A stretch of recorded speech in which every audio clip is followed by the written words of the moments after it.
All right, hello guys. I see people saying there is no sound. Am I heard? Um, well, I'm using a new software. Look like the software is not functioning right. Let us see what's happening. Peace of Christ to all of you. And let us see what was going on. So you did not hear the video at all? All right. Let us see. Maybe we need to do something else.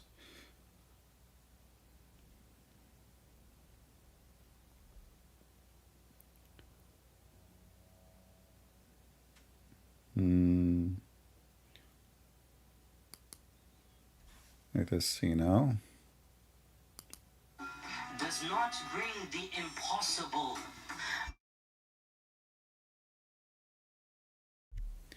Well, look like we need to solve this problem later. For now, maybe we will use the feed from my microphone. All right, well, this is a video we made before, if you remember.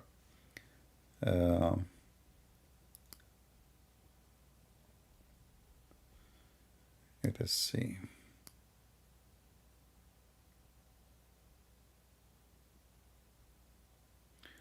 Yeah, no video sound, so we will play. For some reason, I don't know why it's not working. Let us see what's need to do.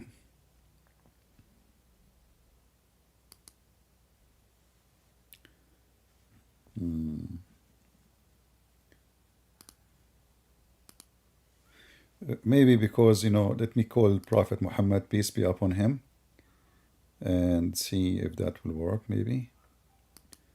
All right, let us see now if that will work.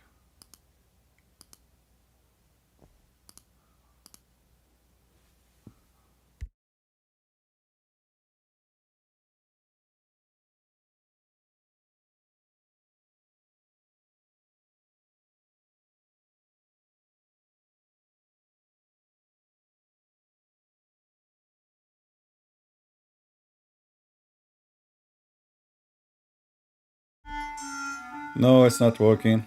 What we can do, sadly. Well, I will do some later do some testing podcast just to fix the software and see what's going on with it.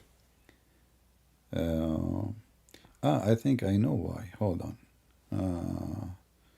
See, never give a Middle Eastern a technology and software. You will mess it up. Yeah, I think it was turned off from my side. Unbelievable. Can you believe it? Yeah, I think now it's going to work. Hold on. Yeah, like once, I was in the Middle East and the lamp is not turning on, but I forgot I never turned the switch on anyway. So, entered into his creation. He said the lowest part of heaven, the way it befits his majesty. So that's the reason why the Holy Spirit, for example, is the same thing. It is in the creation. Anything that is in the creation cannot be God. Logical level, and try to explain it in a logical way. Why do we have to understand everything in the context where, why does it always have to be logical? Why does it have to be something where we're like, oh, explain it to me logically, or I'm going to start doubting things. This is exactly why Shaitan fell into disbelief. When Allah subhanahu wa ta'ala told him to do something, bow down to Adam, he couldn't comprehend logically why he had to do that when he feels like he's better than him. The problem is this, taking the aql over the naql. That is exactly our problem, and we apply. that is exactly the problem. Anyway, our topic today is not about this. I hope my microphone is coming good. Let me know if you have any problem. Is it clear? Or there's a noise or something? Just let me know, please, because I'm using a software, new software, as you know. Our topic today is about how bad the Israeli army. Just to show you how hypocrite the Muslims are. When they debate you about anything, it doesn't have to be logical. Unless it is your religion. If it's your religion, it's not logical. The second you question about their religion, it doesn't have to be logical. In fact, the guy is asking the Muslims, who are you? What do you think you are? Why? Because he's trying to be logical. Who you think you are? this into my day-to-day life. I have to understand this logically. Who do you think you are? I mean, how arrogant you must be to say, I need to know everything. SubhanAllah. Who do you think you Who you think you are? So here the Abdul, the Muslims, give us an example about how they go blind when they want, and how they go deaf when they want, and how they have a very strong vision when they want.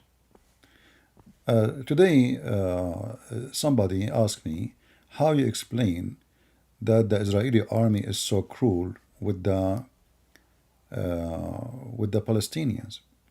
And he said, did you see the videos about like this child is challenging the Israeli army? By the way, this is when this girl, she was a child, and since then she became a hero for Hamas. And later the Israeli army, actually, she was exchanged. Lately she was arrested again, but she's arrested as a grown woman, not as a child. The Israeli army, last time they arrested her because she was trying to trap Israeli soldiers to come and sleep with her, and she will record them. This is their hero. But here the picture, this is when she was a child. So she came to an Israeli soldier, and she like wanna hit him. Actually, she did hit him. This is her. And he said, you know, that the Muslims, they say Israeli soldiers are cowards. And I find this is very stupid. In fact, those pictures prove to us many things. They prove to us that Israeli soldiers are very civil and very kind and very nice. Do this girl dare to hit one of Hamas like this? When the last time you saw a Muslim protester or etc. hitting a policeman?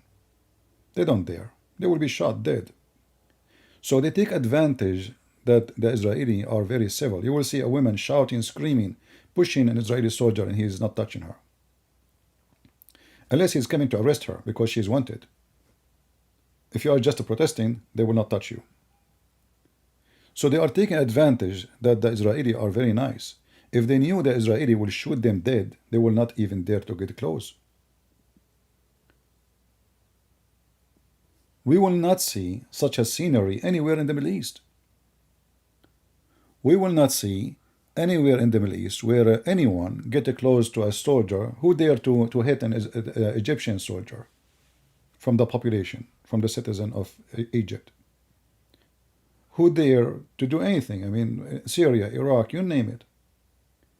But here, because they knew that those Israeli soldiers, he will not move even. Like they will look at her as, okay, no problem, you know. You will see a bunch of, look at this picture as an example.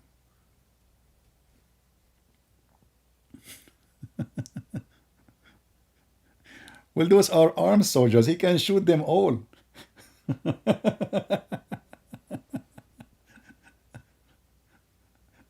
Isn't it true?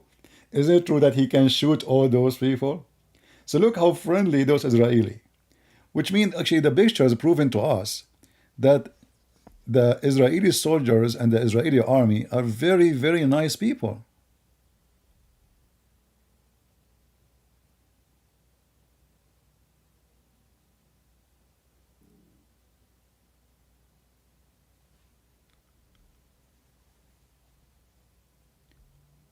So the pictures they are talking about, it's condemning them is not the opposite. And it's a proof that any casualty of civilians happen in Gaza, it's because of their being careless for their kids. So they show you those pictures, and they look, you know, many of them, by the way, they are fake. I saw yesterday a video, I will try to find it. The guy was saying to them, cry, cry, cry, you know. Other video, the guy saying, shout Allahu Akbar, shout, shout. You know, I mean, you're recording, but because people they don't understand Arabic, so you will hear the video, you will hear talking, but you don't know what he's saying. So all the pictures is to condemn one side of the story, which is Israel. Look at those pictures. Those are the Israeli soldiers. Okay. Usually only Palestinian soldiers. Sorry, children's.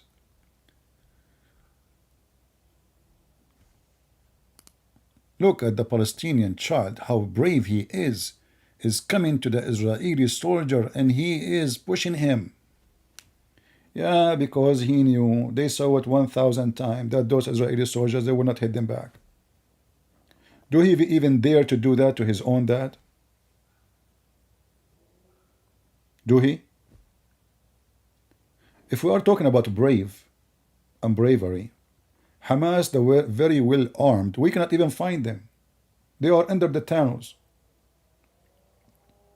If their brave heroes are rats, those are the heroes. Those are not the cowards. Hamas, supposedly. They are hidden. Nobody can find them. So those pictures actually prove to us very simple thing. That the Israeli army are very, very friendly. Very kind.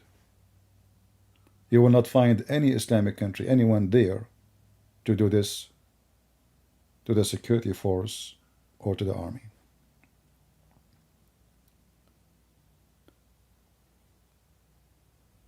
And here we need to ask ourselves another question about the civilians.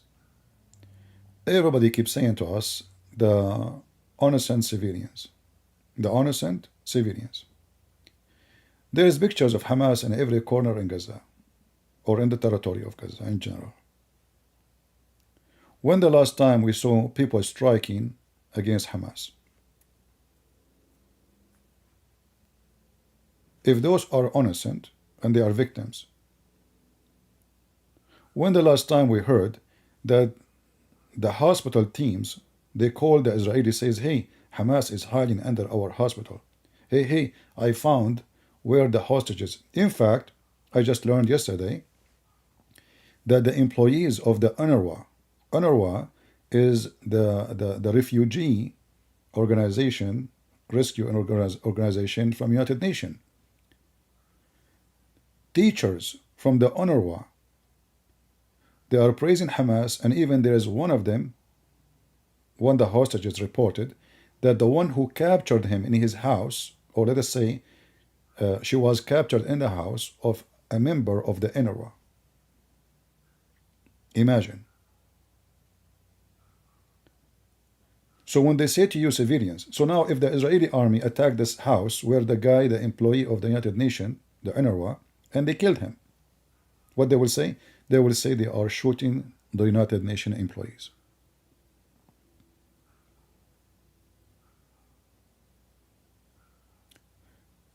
And when the Israeli report to them, all the posts in Facebook and Twitter from the UNRWA employees, more than 100 employees, supported Hamas, celebrated Hamas in October 7.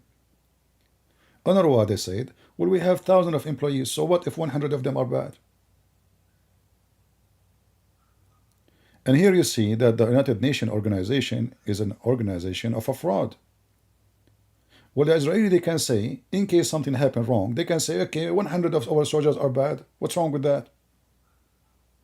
So if 100 Israeli rape, and until now we never heard of an Israeli man raping a Palestinian woman, but let us say, assume, if the Israeli now start practicing what Hamas practice,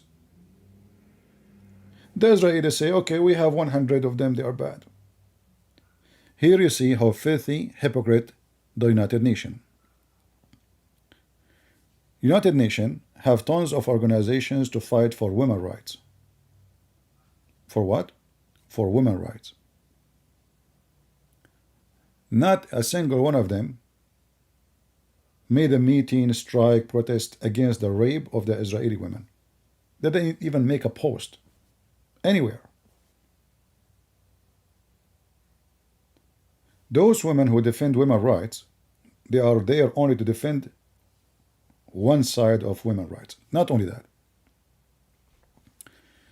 Just to show you how the scumbag work. Even the American government is a government of terrorists. This is just two years ago, and today they are doing the same. Today, they are doing the same. House vote for legislation to combat Islamophobia. It turned to be, and today they are doing the same. Just today, they are doing the same. You can search it online. It turned to be, in order to fight the hate against the Jews, you have to fight Islamophobia. Do you see how hypocrite they are? So they put the same both together to make it like it's not about protecting the Jews, it's about protecting both. And here you ask yourself, if somebody watch what Hamas did to the Jews, are they going to have phobia? Is that you know what phobia is? Phobia is somebody scared of something is not true. Like he have fear, exaggerated fear from something, it's not worth it.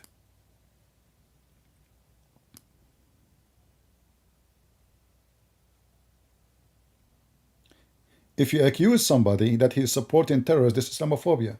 Well, they are supporting terrorists. Any of them condemn, like this woman, Ilhan Omar, condemn Hamas? No.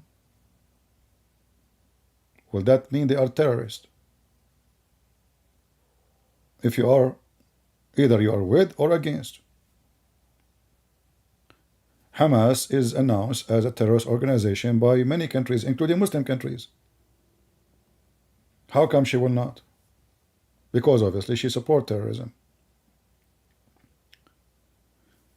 Here you see how the Americans themselves, they are so stupid and they are so hypocrite and they are anti-Christians, anti-Jews. Imagine that the one who kidnap, the one who rape, the one who torture, the one who discriminate, he needs protection.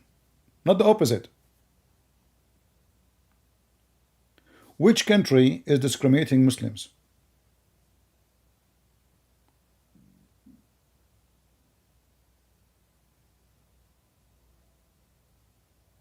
If we go and check, we will find that Christians are discriminated everywhere in the world. They kidnap our women, they rape them, they force them into religion, they force our children, they force Islamic education on them, they force Islamic law on them. Just go check right now, type Pakistan, type Nigeria. Just last week, a church in the Congo burned and tons of people killed. Did you hear anyone talk about it? No. Why? Because they are African and they are Christians.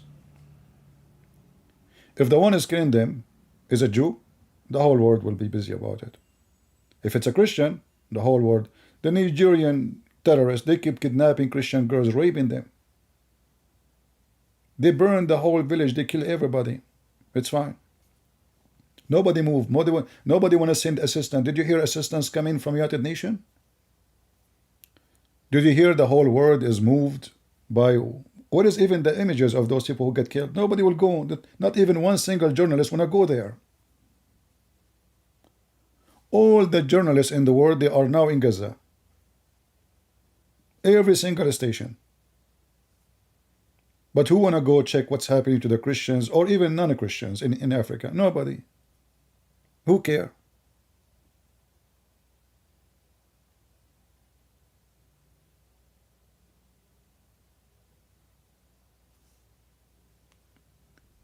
This is the truth.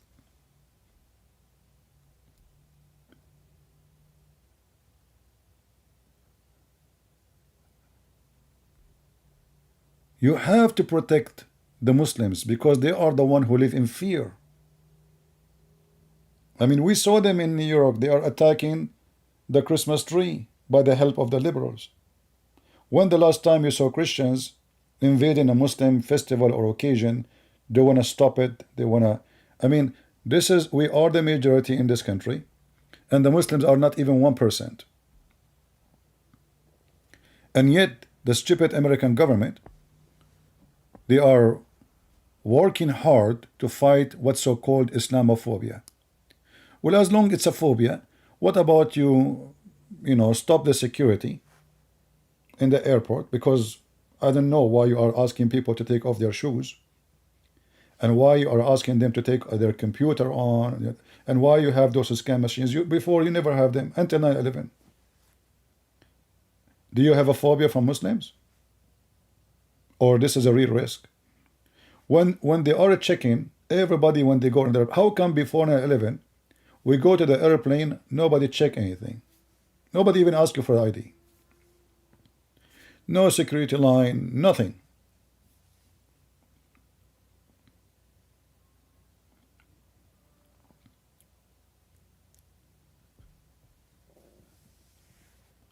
So you will see how hypocrite, and they cannot even make one law to fight anti-Semitism without adding fighting Islamophobia. What, who? I mean, the Muslims in USA are chasing the Jews in USA. It's not the opposite.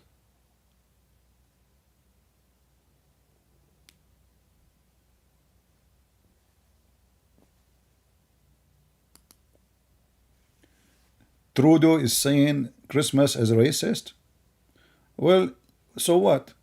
Let us say it's racist. So the race who they are Christian, they celebrate it. What's your business? Isn't it this is what he stands for? That every race have the rights?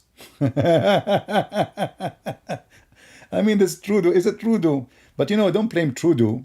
Blame the one who voted for Trudeau. I mean, how in the world even this idiot, he become prime minister? Those Canadians are doomed. You know, the Canadian, they have like, you know, this is what the liberals did to your children's. They control schools, they control government, they control books, they control the medias, and now your kids are their slaves. This is what we saw in the last few weeks. The majority of students in schools, they are supporting Hamas. They don't care for the Jews. Kill them all. This is the fruit of the liberals. The Darwinism, the stupidism. They are even playing the videos of Osama bin Laden. This is how stupid the Americans these days are.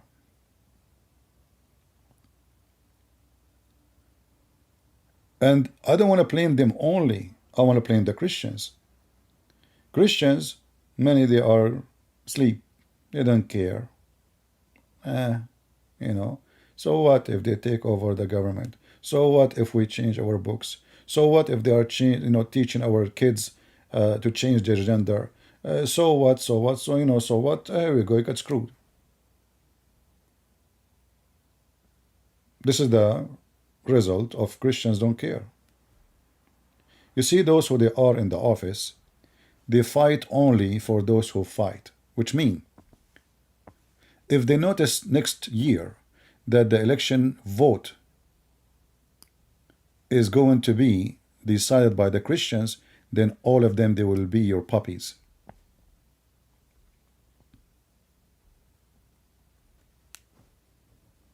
All of them.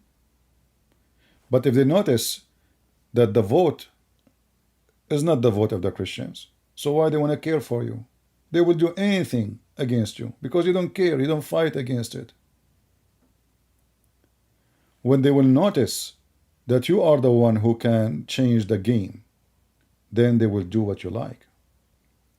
So many stupid so-called Christian leaders, they say and they advise Christians not to be involved in politics.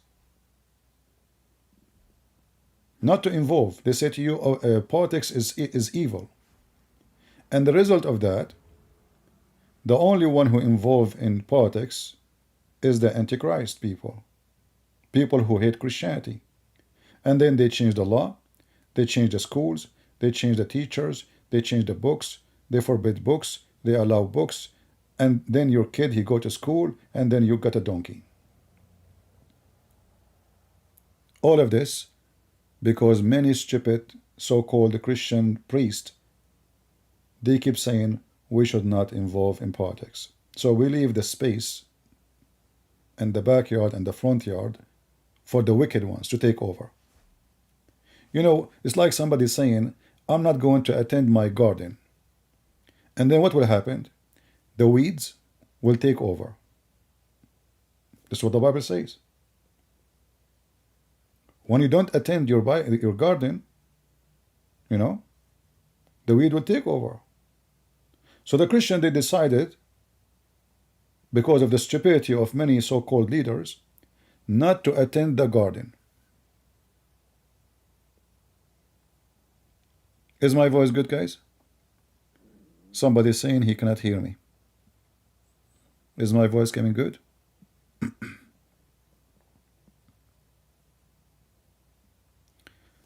Let me know, please, if you have any problem.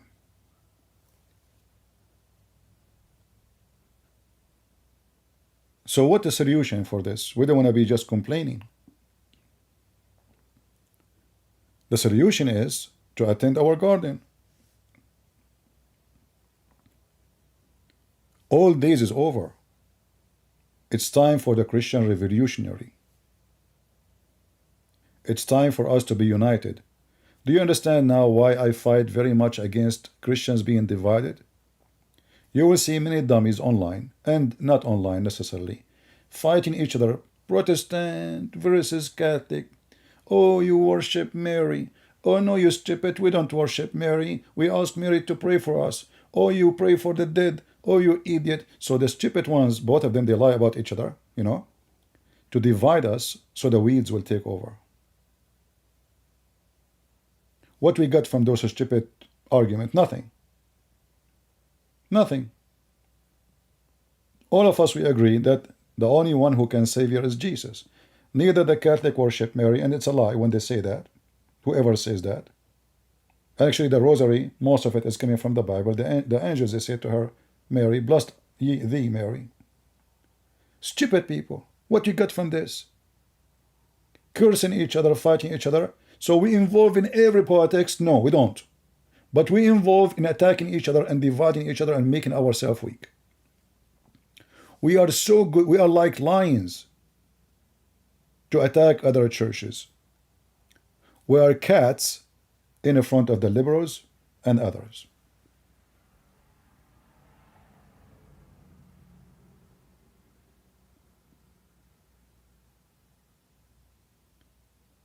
Do you see why those who they are dividing us, they are serving the devil? What the Christians got from all those hundreds of years of division, you tell me. Are we stronger?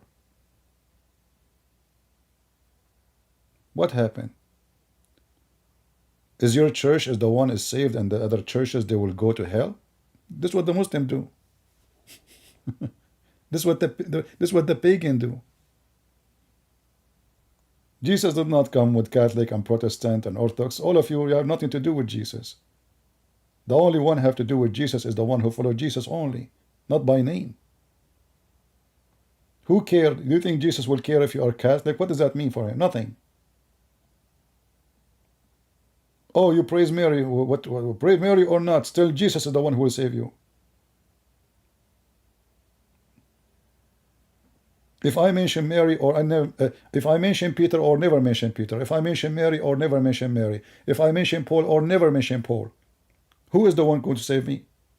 Jesus. So because of their evil, they divide us, and they keep calling each other names. And many of the fools, they love it. And by the way, the Muslims, they love to play the game. They go inside the chat, they say, I'm a Catholic, any stupid Protestant here. And right away, the dummies, they involve in the fight. They knew how to fuel you with your stupidity.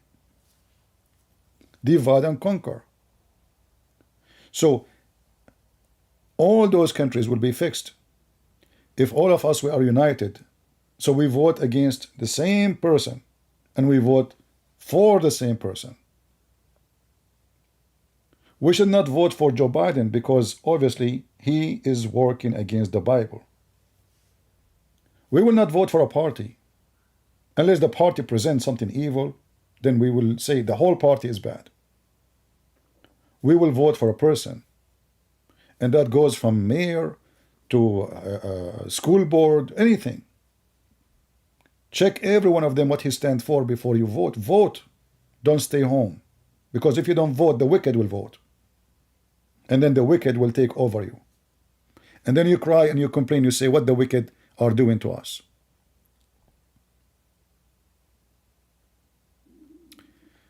Quran is the key, saying Islam is coming to city and town near you.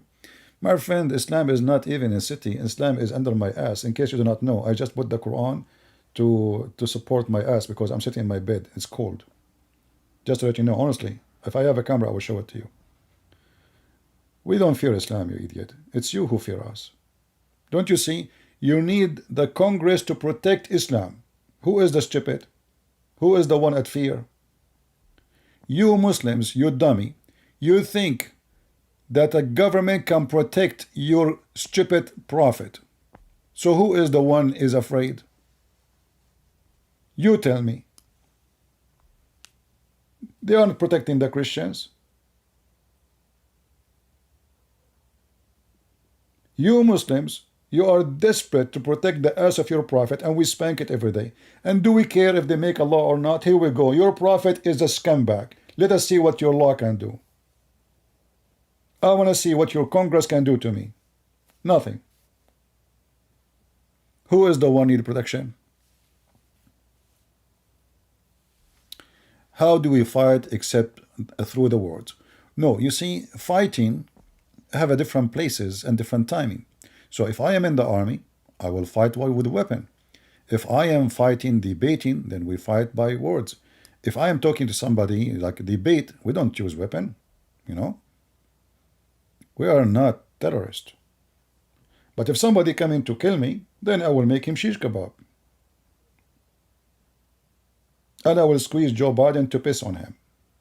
As simple as that. If somebody is a friendly, nice, he want to debate, he want to argue, okay, we argue, we debate. People judge who is telling the truth. But if somebody want to use terrorism to intimidate us, we are the men. We are the crusade. We can show them different era. We are no cowards. They take advantage of our kindness. No problem. But we are no cowards. And they knew that. You see, the Quran, just to show you how stupid the Quran is. The Quran claims that the Jews are cowards.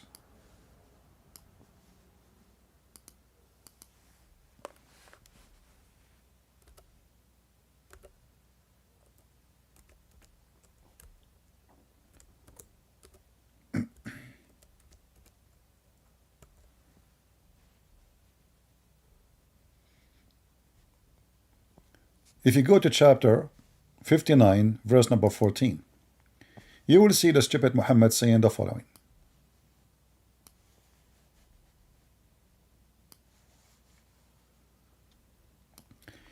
They will not fight you all together except from fortified stronghold or from behind walls. Their hostility toward each other is severe.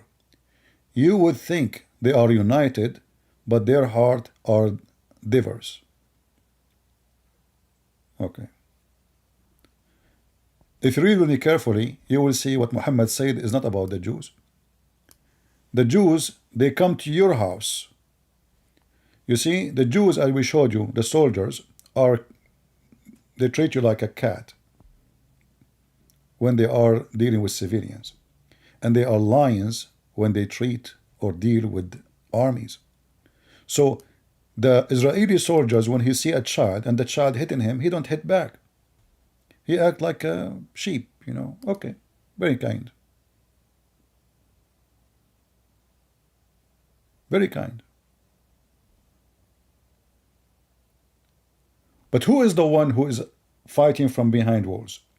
The Muslim, they say, look, imagine the Israeli, they build wall. Well, they are not fighting you from behind it. This wall to stop you from smuggling drugs for security too. But when they want to fight you, they come to you. It's you who is hiding and hidden under the ground.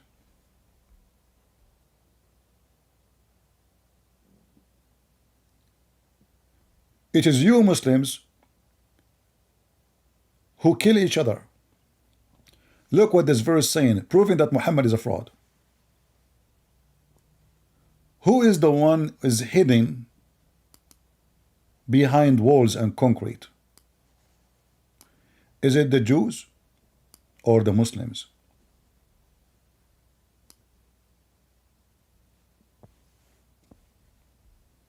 Who is the one who you think they are united, but in fact they kill each other? Is it the Jews or the Muslims?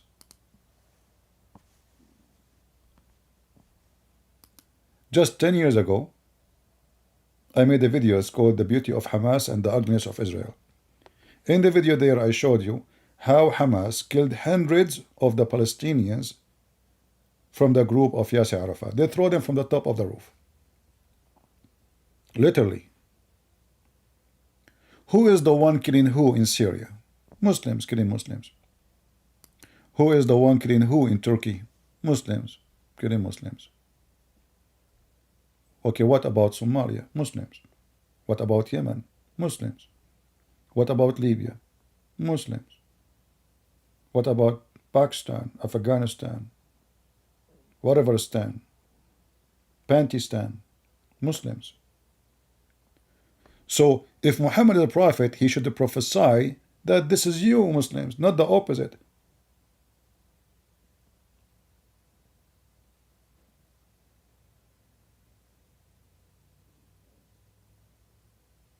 It is the opposite.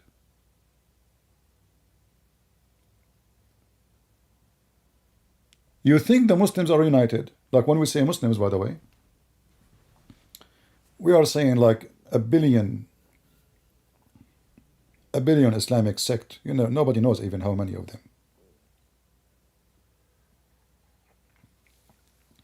But they are the most divided ever. Even the Muslim Sunni.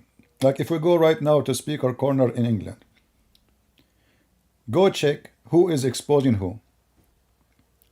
Mimi Hijab, Lili Dawa, bullying, what his name? You remember the names. Shamsi bullying the other guy. I mean, everybody bully everybody. But you would think by title they call themselves Muslims, but in fact they themselves don't accept each other as Muslims. They are very much divided and they hate each other. Like now, do you see the war in Israel? Do you know that Saudi Arabia and Riyadh and Emirat, they are supporting Israel? Even though like in public they say we are against it, we want peace, this is a crime against humanity, but in reality is the opposite. I will tell you news maybe many of you do not know. Who of you remember the war in Lebanon? Between the Christians and the Muslims?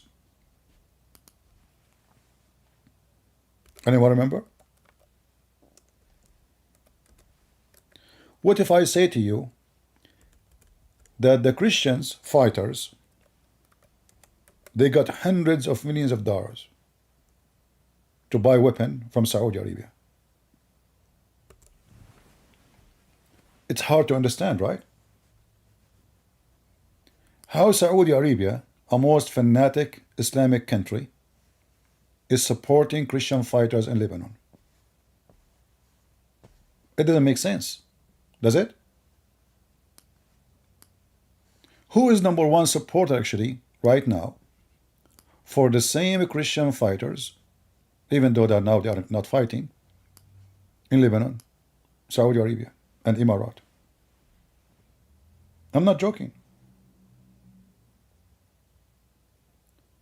But that doesn't make sense.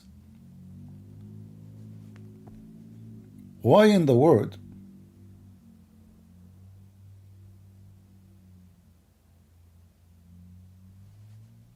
Saudi Arabia will support Christian fighters?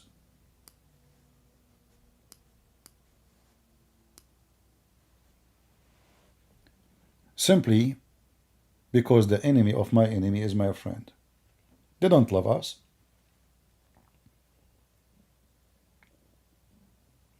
They are fighting Hezbollah. They are fighting Amal, which is the other organization of the Shia in Lebanon.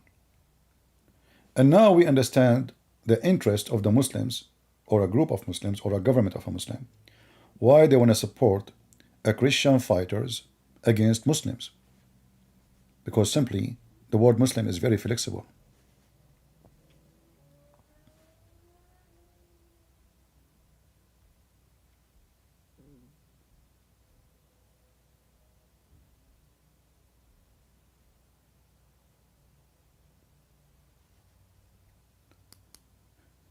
In 1982, Israel and Saudi Arabia supported the Christian fighters. Then Israel, they withdraw, and they don't support the Christians no more. Who stays supporting the Christians? The Saudi. The Christian, they understand very well that not because they love us, but because we are doing the job which nobody can do. As simple as that.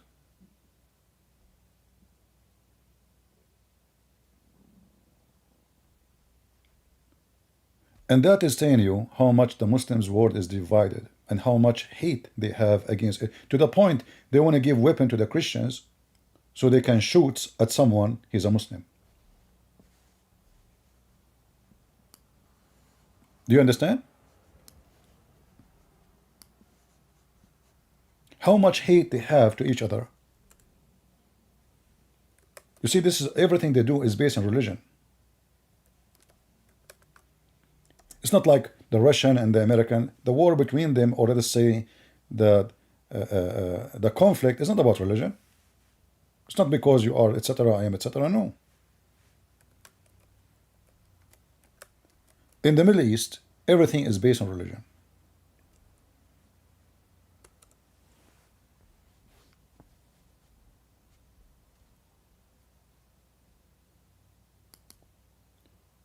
The Saudi, they knew that the Christian fighters are fearless, and they were able to defeat with no mercy the Muslim fighters.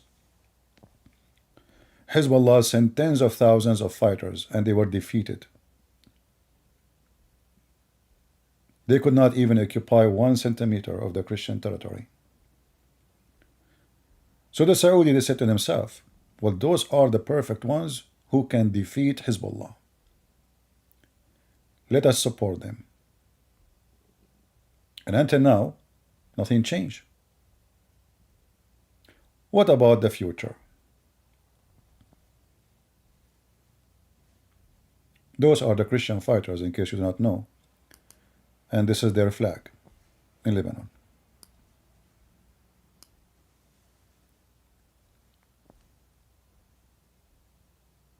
I believe that the coming era after Gaza, both Hezbollah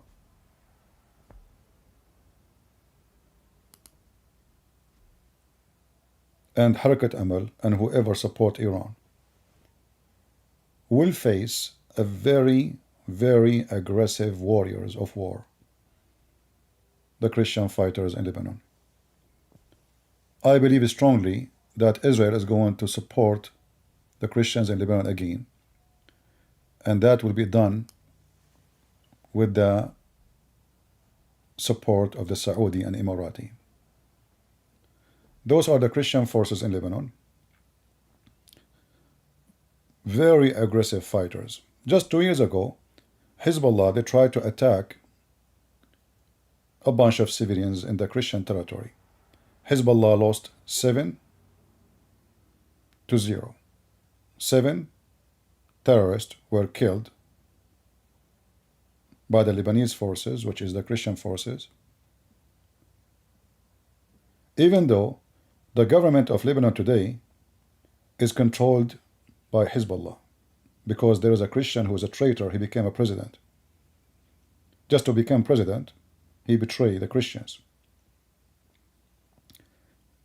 So what will happen in the future now, and we will see in the Middle East, because the coming war is going to be after Gaza, is going to be Lebanon. You can say that will not happen. I say to you, it's going to happen. The Israeli will not feel good to see that anytime their neighbor country can threat them, like now what they are doing. They have to finish it and they have to clean it. And the one who will do that is the Christians in Lebanon. Which means it's going to be a civil war again in Lebanon. It's going to be ugly, disgusting, and bad. But what you can do, this is the leaders of the Lebanese forces,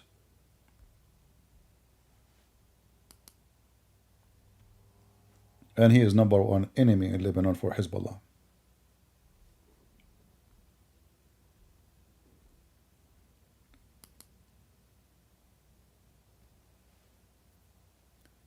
Last time, Nasrallah, he made a speech.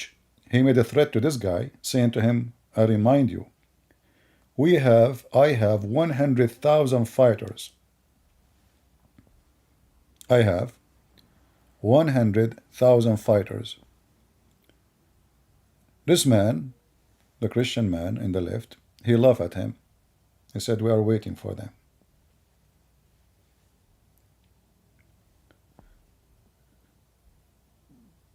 The war of Gaza will be over, but the war with the garbage of the terrorists will never be over. Because terrorism is a way to accomplish politics and gain. They don't use terrorism just for fun. Terrorism is to make you bow down to them. They will say to you, are you willing to pay blood? We know, we are kind of people, we don't care. Don't we hear them always saying, we love to die, you love to live? They are satanic. There's a video of Mimi Hijab saying, we love to die and you love to die. But by the way, they are cowards. They don't love to die. Otherwise, this Mimi Hijab, he will be the first one to do jihad. He love it in London. He don't love it in Syria. Where you been in Syria, the war? Where you been in Iraq? You are a young man. You love to die, really? The jihad you do, you make a video in YouTube, and then you go in front of the Chinese embassy and you strip. So there is some of them really, they love to die because they want to get diversions, but those are little tiny minority. The reality is they love the money. In Lebanon, the Shia, they are very poor. The income of an average Shia person is very low. They are the lowest as a society when it's come to income and education. Iran came to Lebanon and they start pumping money, dollars from the oil. They started Hezbollah, and then Hezbollah became a point of attraction because of the money. You get salary, you get health insurance, you get free education for your schools. All of this is paid by Iran. So those are not really mujahideen who love to die. Those are mujahideen who love to get paid. Economy is so bad.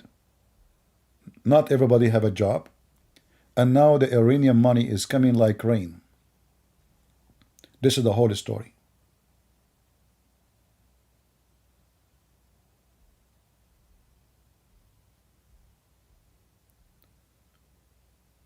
I see Iran is doing the same as one day the Soviet Union, if you remember.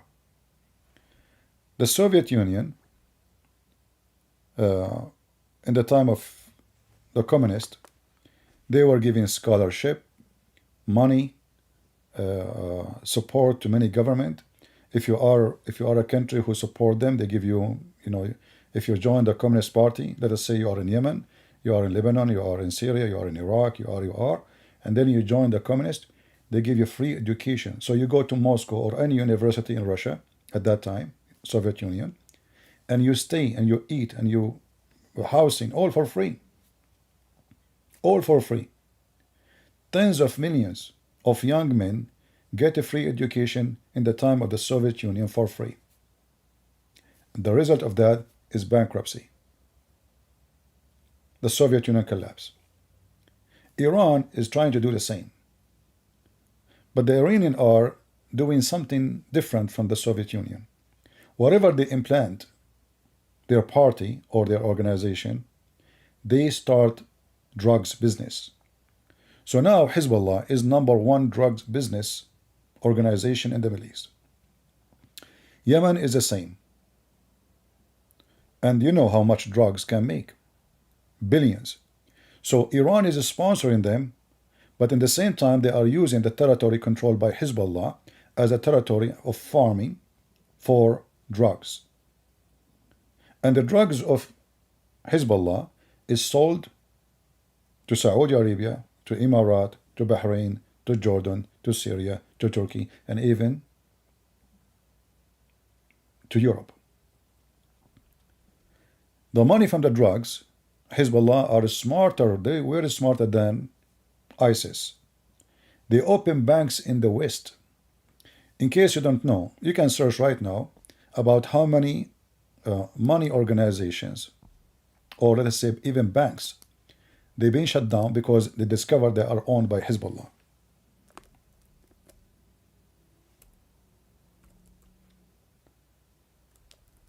Let me search.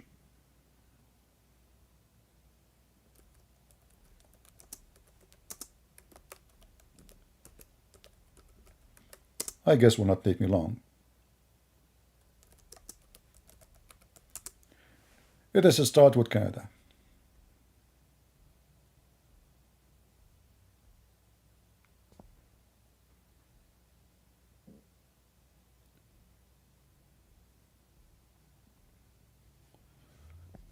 Lebanese, let us see this one.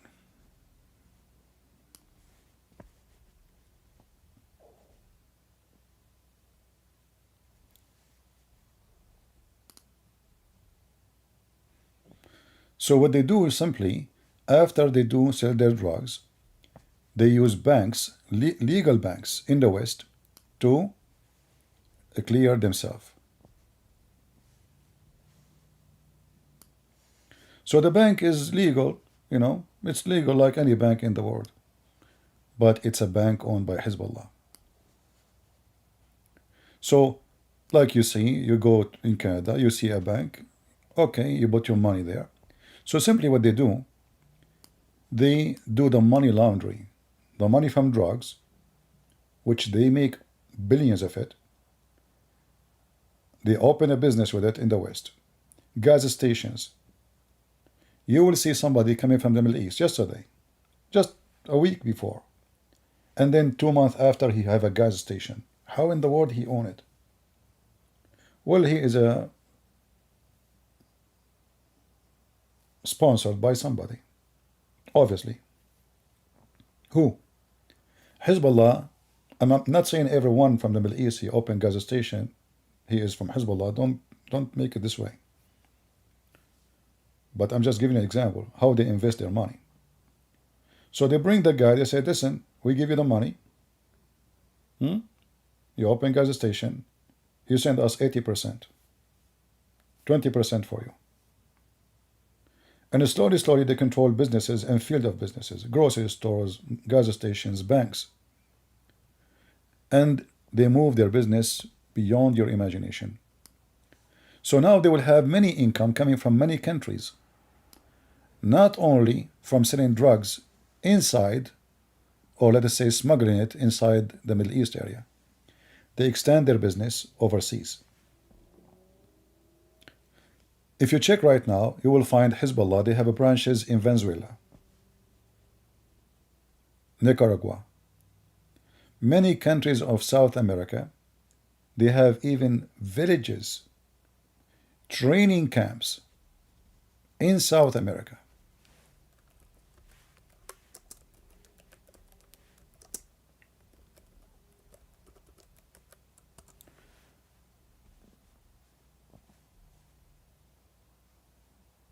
Let us see.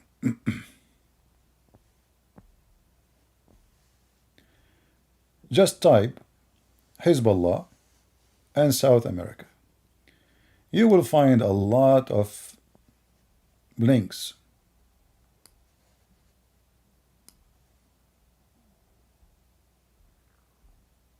And this is telling you how this Hezbollah is not just a local tiny party in Lebanon. They have like 100,000 fighters, which is big as a number of fighters. They are all over the place. You can do the same in Africa. But I mentioned South America because those are the neighbors of USA. They are next door to us. They have training camps. They have partnership with the cartel. Those are way smarter than ISIS and Al-Qaeda.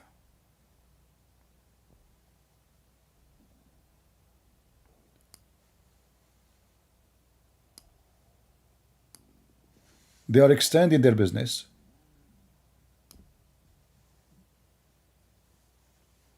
And you will find them everywhere. If I say now, Hezbollah,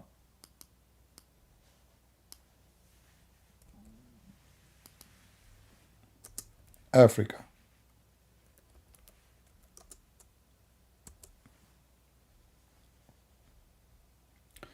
you will find the same.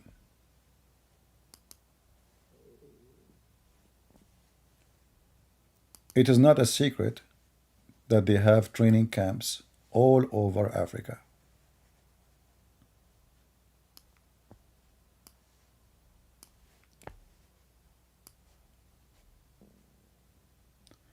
And by the way, if you look at this picture, you will find something funny. I don't know if anyone of you notice.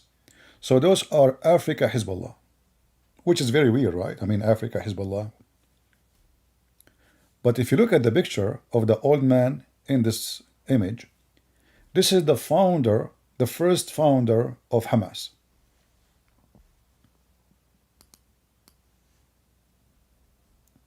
Are you with me? The picture of this image of this old man there, which Hezbollah fighters in Africa holding, is the image of Hamas fighter or Hamas founder. And then you will notice then that Hezbollah, they use Hamas as a Muslim organization, Muslim Sunni, to spread their authority and to make themselves that they are the one who defend Islam. So more Muslim Sunni, they will convert into Shiaism and they will be able to expand. So now they will show themselves, see, it's not about Shia only, we are defending every Muslim. And this is the whole purpose of Hezbollah, trying to launch rockets from now and there in the borders of Israel. It's just to get reputation that they are the one really who defend the faith. So they are investing a lot of money in Africa, in South America, anywhere you go.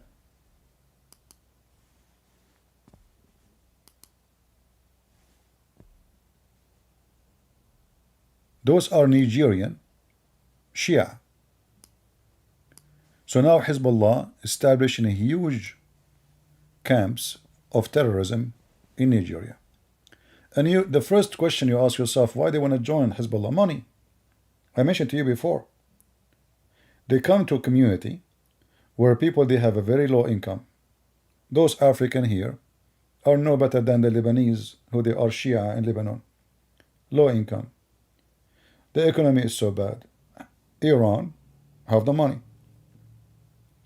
Drugs. They have income of billions of dollars from drugs. If they give those Nigerian $3 a day, he will be so thankful.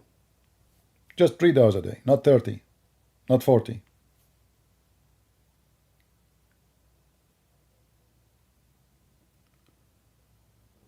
And the whole point is, so they can use them when they need them. What does that mean? We heard in the news that just last week, and since October 7, a group of Iranian militant in Yemen, Shia,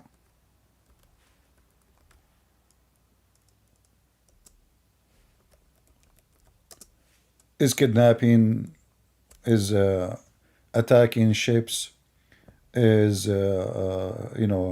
doing piracy, I mean, they do everything you can imagine. Why? Because simply this is what Iran made them for. They did not make them so one day they go vacation and they sleep in the beach. Iran don't dare to do any of those actions. Iran don't dare as a country, otherwise they will go at war with countries. But those are militant. They are nobody. Hezbollah is a militant, is nobody. Nigerian Hezbollah is militant, nobody. And when you are nobody, you are nobody. You are just, okay, you can call them terrorists. So Iran used them in order to accomplish things they want.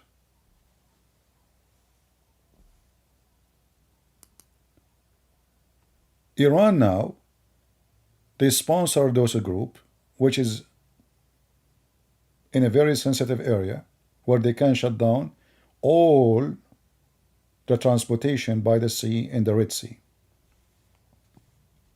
And this is actually what they are going to tell you. This is what they are trying to do. They are telling you, if you don't do what we want, the whole idea is go easy on Iran. You go easy on Iran, we go easy on you. Imagine those are militant, but in fact they are controlling the country. Imagine that the stupid Joe Biden, the first thing he did, not even 1 week after he became president, he lifted those terrorists from the terrorism list by the Department of State. The first thing I asked myself when Biden he did, why he did that. Those people every morning, every noon, every night, they shout, death to America, death to Israel. So why Biden he took their name out of the terrorist list? Did they change the slogan? Did they change the chant? Or they still say death to America? There's still nothing changed. In fact, just last week, they shot a missile at one of the American ships. What Joe Biden did until now? Zero. Anyone knows why? Who knows why Biden is avoiding anything with those people? Anyone can help me? Why Joe Biden is acting as if nothing happened? They are shooting missiles since October 7 and even before.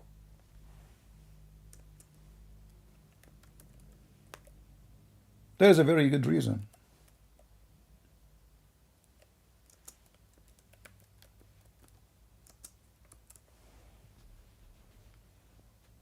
It's Obama. You see, when you say Obama is a Muslim, they go angry from you. Obama is the one who left all sanctions from Iran. Obama is the one who sent money in airplanes to Iran. Obama is the one who made Iran became a center of trade and businesses. He opened the door. They have sanctions on them. They can do nothing with anyone. It was Obama. Obama is a Muslim Shia. As soon Joe Biden he come to the office, he left. I'm not making things up. Just check it out. Go right now, search in Google. Obama left Al-Houthi group from the terrorism list. The first thing he did before even he brushed his teeth, he did not even sit in the office yet. And when I saw that, I said to myself, why in the world? I mean, this guy, he just became a president. There's many things to be busy with. Why in the world he did that? And they are terrorists. And they keep saying that. I can play for you endless number of videos of them shouting death to America, death to Israel. Al-Mautu li America. In fact, their leader, let me show you, he have always two frames behind him.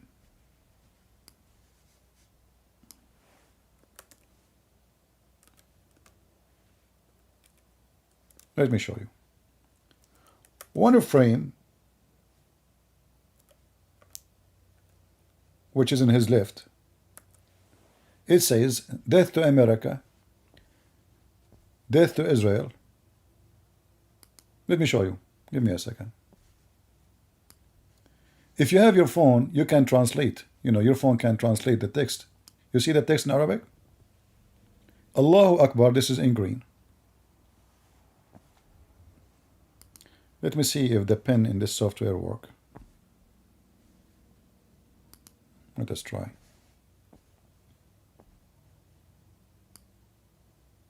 Maybe it doesn't work. Hold on. Maybe I have to do it here. Yeah. Okay, here. Allahu Akbar. I think this is clear for you. Is death? Sorry, this is Allahu Akbar. Allah is bigger. All right. Other one. Let us see if we can make the line is thin. How we can make the pen thin.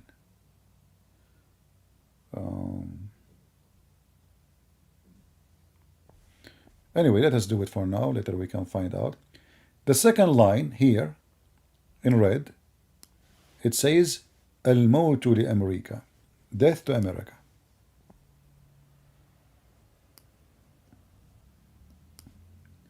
The third line is death to Israel.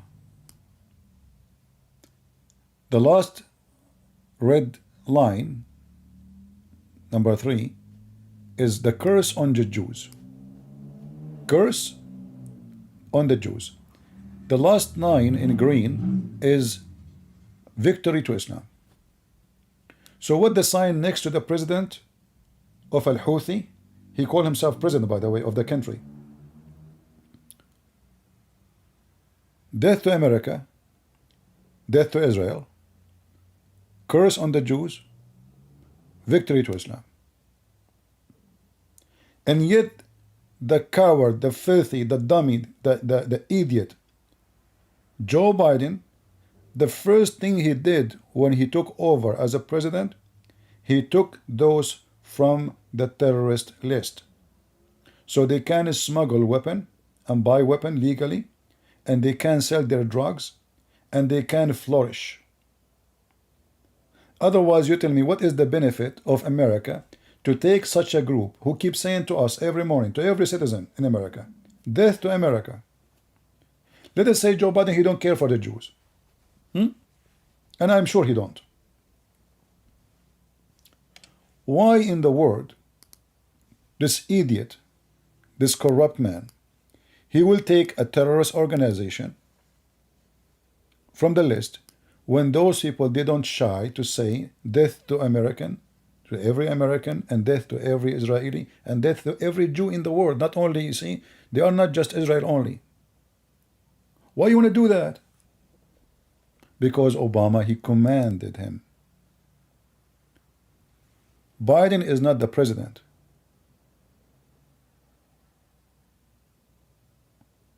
The real president in USA is Obama. Obama cannot come back as a president. He did roll already two terms. So now his puppy, who was his vice president, is in place.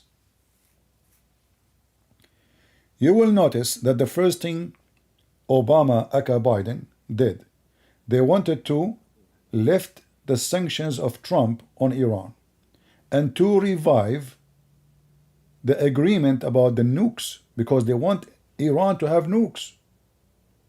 Obama, he wants Iran to have nukes. He made a deal with them that after 5 years, if Obama deal is still in existence, Iran have nukes already many years ago.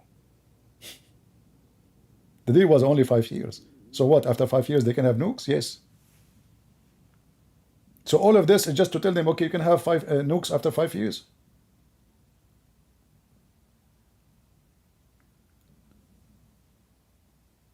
And now we understand that the American government, maybe in the appearance, they sound like they are supporting Israel. They sound like they are against Hamas. or they are giving assistance to Israel. Those things they do because they have no choice. They knew that the majority of the Americans are against them if they don't do so. So in the same time, they have to help Iran. They have to help Hezbollah. Did you notice that the American hostages by Hamas, Joe Biden never spoke about them? Shouldn't this be your duty to go and you send the Marines to free at least the American hostages? They will never do so. Why is that a duty of Israel? Aren't those your American citizens? Joe Biden, he was willing to exchange criminals to free them from jail for a woman basketball player who do drugs.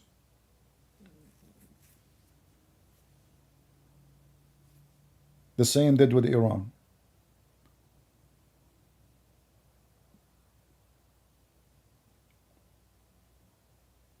He want to do nothing to the American hostages in Gaza. He don't care.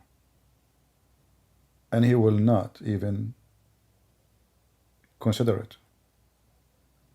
If Hamas, they learned that the American, they are preparing to send the Marines to free the hostages, do you think Hamas would keep them? They will not.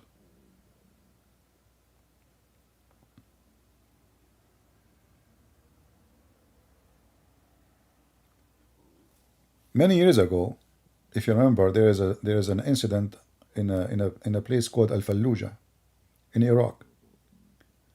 4 American contractors, the terrorist, the civilian terrorists, by the way, not the terrorists, they don't have guns. Those are civilian terrorists, Muslim Sunni. They stop the car, they start beating them, torturing them, and then they burn them alive. And they drag them behind the cars. And they took them inside the city of Fallujah. When the news came to America, the command came to the Marines. Less than 400 Marines, they take the whole city, full of terrorists from Al-Qaeda. That was the center nobody want to enter. Way more aggressive than Gaza. They took Fallujah as a snack. This is how scary our Marines. Every force in the world, they knew that you play with everybody, but you don't play with the Marines. When I was in the army, there was a soldier. He did beat 5 people. 5. He broke their bones. Literally. I mean, the guy, he just dismantled them. So, you know, I was talking to him, you know, there is an investigation, etc. So I said to the big boss, I said, what will do? He said, oh, the Marines requested him. I said, what are you talking about? He said, yeah. I said, but he should be fired. He said, you are mistaken. Those are the ones, they need them in the Marines. They said the Marines are asking for him specifically by name. The guy had beat 5, and they are almost twice bigger than him, alone. So immediately they change his papers and they send him to the Marines. And that will give you who is the Marines. I thought they will kick him out because he did beat 5 men, severe beating, not only beating. I mean, he broke their teeth, he broke hands, he broke their legs. I mean, this guy, he made them shish kebab. Instead of kicking him out, they sent him to the Marines. And they said, we will make a discipline training for him, so he will not do that again. He will do it to the enemy only.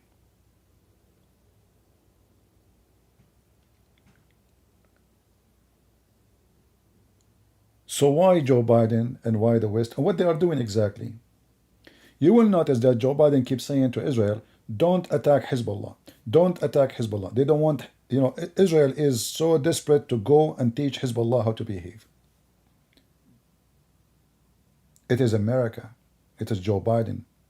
They keep telling Israel, don't. So you can understand here that Hezbollah and all the dogs of Iran are protected by Joe Biden. This is reality.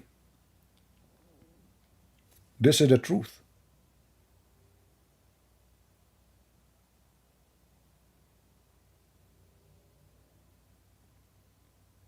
If you check every behavior Joe Biden he did since he became a president, you will see how much desperate he is to open borders for Iran, to lift any sanctions on Iran.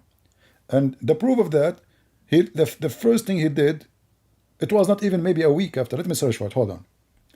Because maybe some of you will not believe me, you know. Maybe this guy is making things up. Maybe it's not true. Just wait. Give me a minute.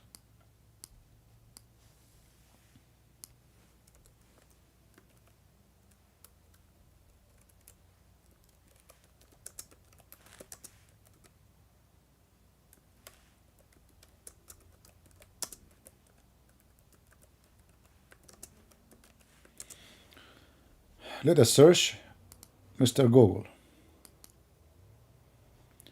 All right. Here we go. Guys, when Joe Biden he became a president, somebody tell me. What was the date of Joe Biden to become president? You tell me. The date of this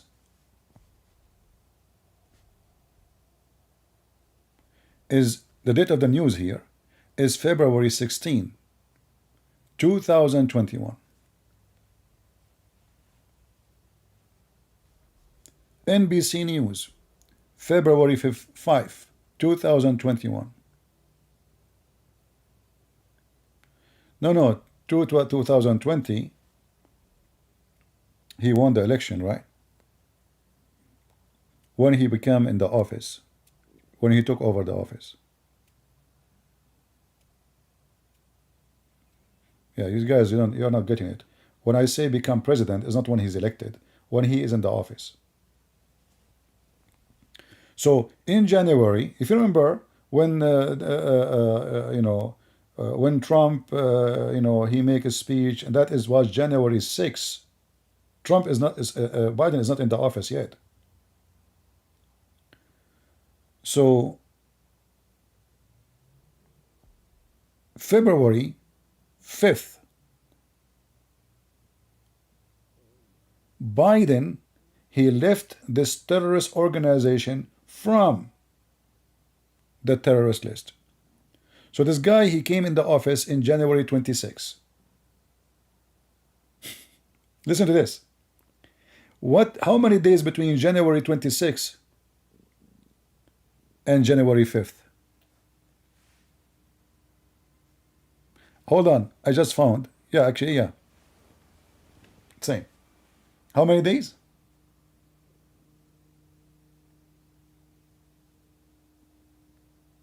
How many days? I mean, the guy, he want to do that. Like, this is the first thing you do as a president. You have many things in the country. He's busy with Trump. He's busy with many. The first thing he did, he left al-Houthi from the terrorism groups.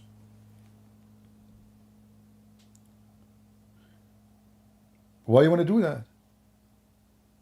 That means it is a priority for him.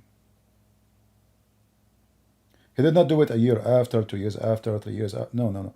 The first, he is not even there for 2 weeks.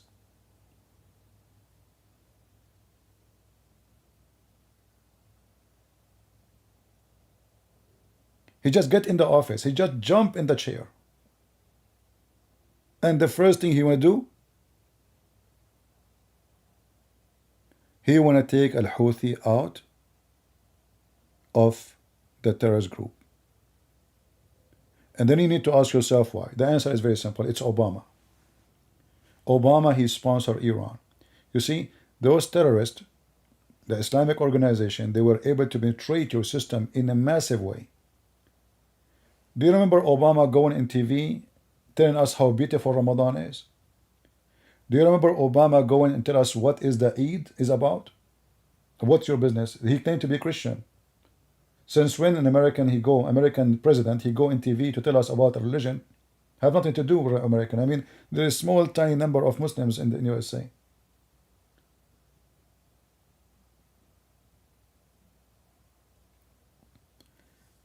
The Muslims were able to penetrate into your system in a massive way, to the point they have a president on your country.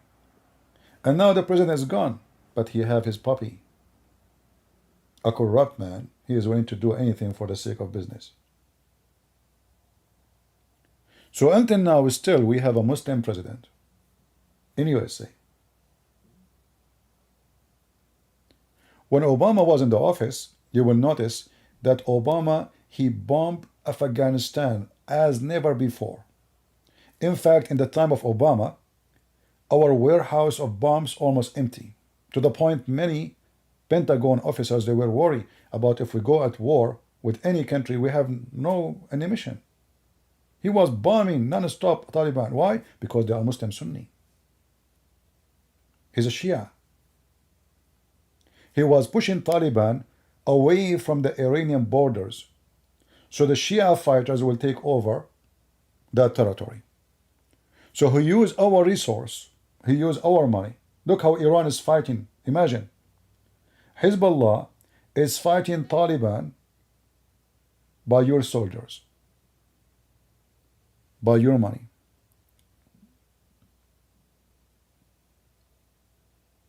For Obama, it's not about money, it's about religion too. He knew what he's doing. So you think you are fighting Taliban, you think Obama, oh, how is a Muslim, he is killing Muslim, he's killing Sunni Taliban. And he is pushing them away from the Iranian borders. So the Shia, the Iranian, they will take over the borders.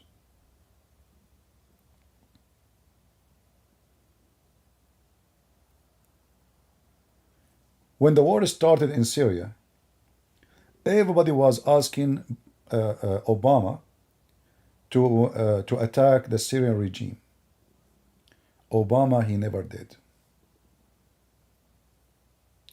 One of the major reasons that because he's a Shia Muslim.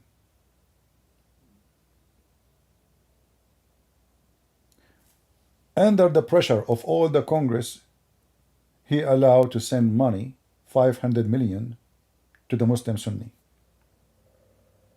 But what they wanted from him, at that time, if you remember, Fox News, each time they go on live on air, they say, how come President Obama don't attack the Syrian regime, terrorist, So Fox News actually was encouraging Obama to replace a secular regime with terrorist.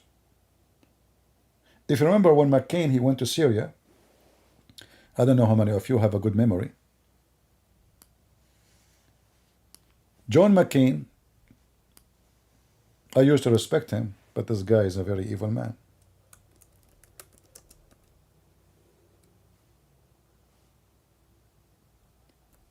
He went to Syria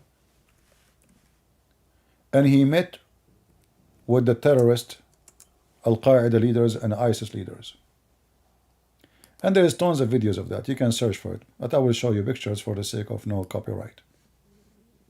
This is John McCain.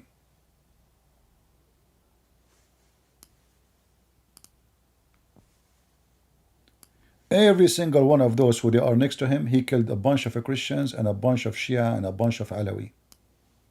And John McCain, he have no problem with that.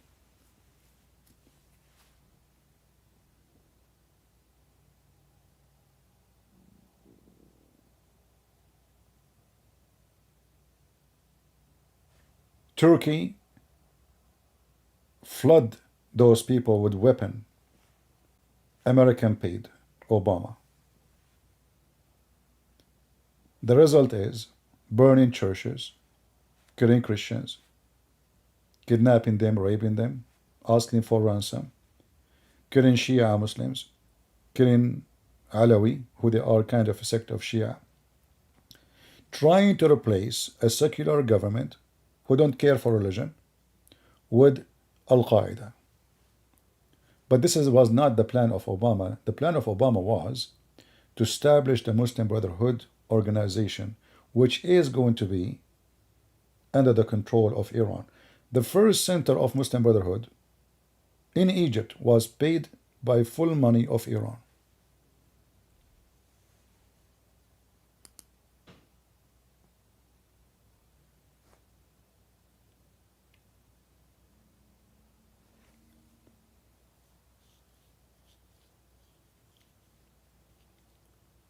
So we can say that there is a lot of evil involved. It's not what you see in TV, like Joe Biden, he supports Israel. I mean, this is what they say in TV, but there is things they don't say. America is putting a lot. Like even now, they want to demand how they can fight Hamas. Even now, Joe Biden keep giving warning to Israel. Don't do that. Don't do this. And actually, one of the things I don't like Netanyahu. I told you 1,000,000 times. I believe he's corrupt. But there's one thing I like about Netanyahu lately. He is not listening to Obama. I like that. Even though I don't like the guy. I spoke many times against him. But I was surprised that Netanyahu is not bending his head down to Obama. And that is very good. Because it's not our business to tell a country how to protect their own citizens. This is their land. Israel is a state.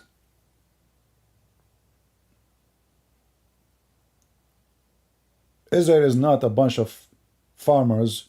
They work in Texas. We tell them you cannot plant the seed because this is against regulation. This is a country. They have a president. They have a prime minister. They have their army. They have their language. They have whatever they have. If you don't want to support them, say I don't want to support them. But you don't dare.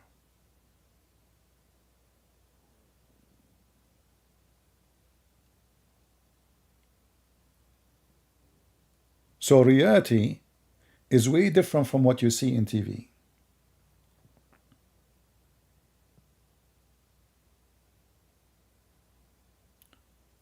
The Muslim money is buying a lot of corrupt men around the world.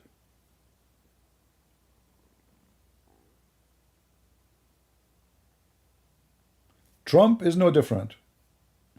He is better, yes, but Trump, the money of Islam corrupt him too. Trump, he went in the front of TV, he said Qatar have to stop supporting terrorism. If you don't believe me, go search for it right now. I was so happy. I said, oh, finally there's a decent man is going to stand against this evil, filthy Qatar. 2 weeks after, Qatar, they rented a building from his son-in-law. In fact, as we speak now, his son-in-law is visiting Qatar, as I heard, or negotiating with them, because they are very close in relationship. The son-in-law of Trump and Qatar are very close. And now Ivanka Trump and her husband are in negotiating with Qatar. About what? I don't know. So you think yourself, okay, you know what? We are going to get rid of Joe Biden next election and we are going to vote for Trump. But you will find that Trump is bought by the Muslims already. The Saudi, you know, look what happened. Trump is a guy who worked in the auction business. When he came to the office, the Saudi, they invested a lot on him. So he started speaking for the benefit of Saudi Arabia. He gave them weapons. He started praising the crown prince. He went there. We don't care what people do. We are not going to question you about the human right. Every country have the right. This is what he said to them. You mean kill, rape, do whatever you want. We will not tell you. Just go watch the speech. It's not our business to tell people how to rule their countries. And because the Saudi, they pressure him, he went in the front of TV and he threatened Qatar. Then Qatar, they said, uh-oh, the Saudi, they paid more. Let us go to Trump and pay him more. So they went to Trump and they paid him more. And since then, he become more a friend to Qatar. It's a fact. So you think if we finish with those liberals, we elect Trump, we are doing better. But reality is not that. I assure you that number one person who will defend Qatar is going to be Trump. In fact, Saudi Arabia was going to invade Qatar, and Trump is the one who stopped them. Which means, if Trump did not do what he did, Hamas today will not do the attack. It was a Trump who support Hamas without knowing how stupid he is, just for the sake of money.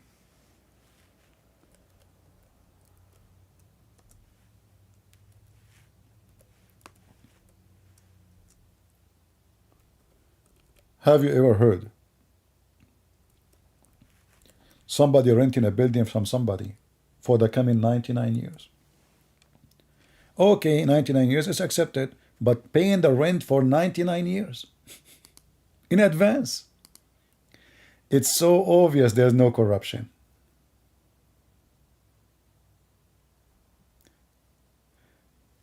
In Al Jazeera TV, they said that Trump, he says, US-Qatar ties work extremely well. Absolutely. Are you kidding me?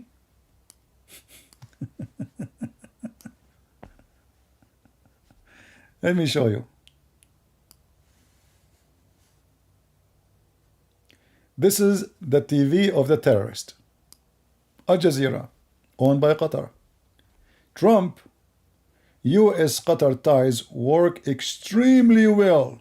He's praising them. But this is the same guy who said those are supporting terrorism.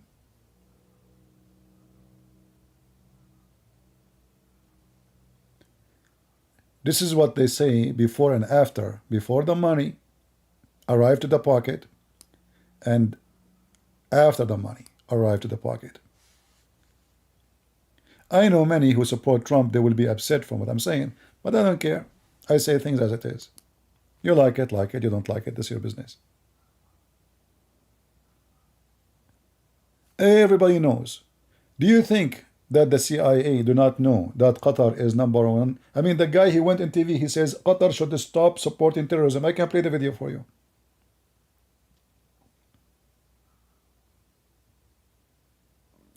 How they are the same ones who supporting terrorism, supporting Hamas, supporting Hezbollah, supporting every scumbag in the world. How come now we are so close to each other? You tell me. So the coming election, if they want to bring for us Trump, you think you are going to be safe from the liberals. He is a liberal. He is just another side of the coin. I used to think about him highly. This is why I learned, don't judge the book from its cover. He say words, he do the opposite. He say something, he do the opposite.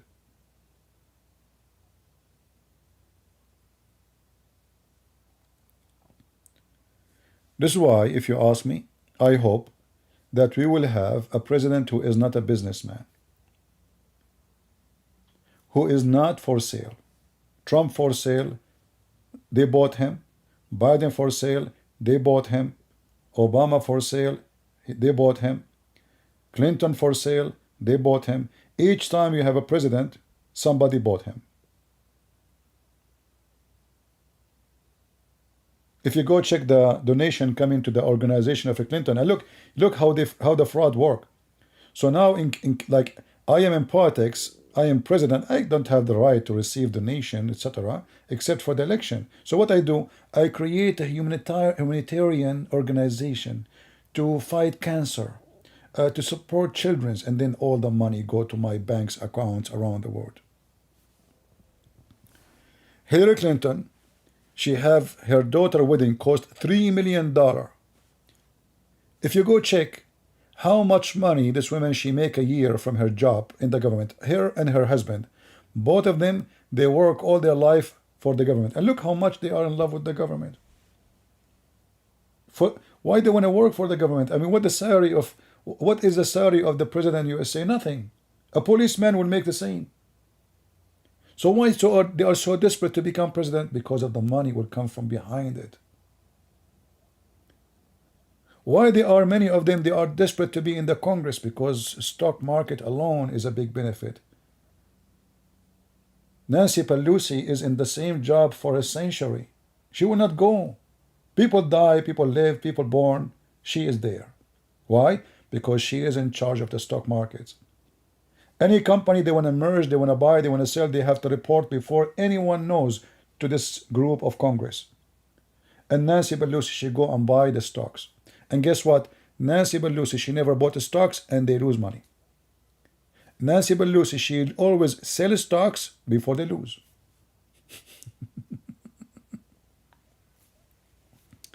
So you have a government is full of corruption. Your Congress, your senators, your presidents, and then you hope that next year is going to be better. They get so rich, you get so poor. I mean, I used to buy the, in our food we use a lot of olive oil. I used to buy the gallon of the olive oil for $9. Now it's 19. And the other day I bought bread from Walmart. The bread in Walmart used to be so long, it's almost like 32-inch. Very big. It was for $1. All this big bread for $1. Now it is not even half the size and half the weight, and it is almost 180 cents.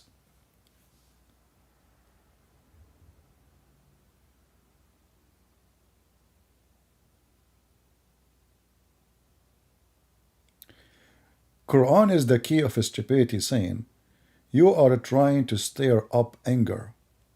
Look who is talking about anger. I mean, you Muslims, all of you need anger management.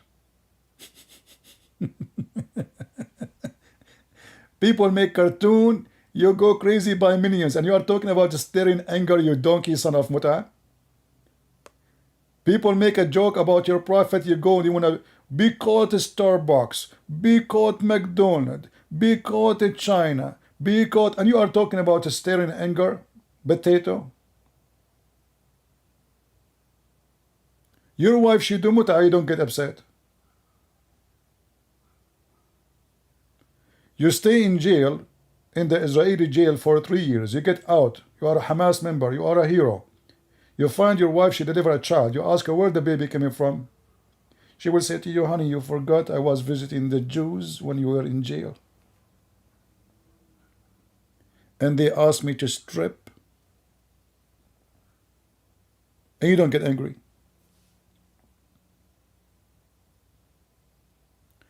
The guy, Uthman, he took the wife of the other guy, and he is what he's angry? He's making video about it. This is you. You get angry when your anger is useless.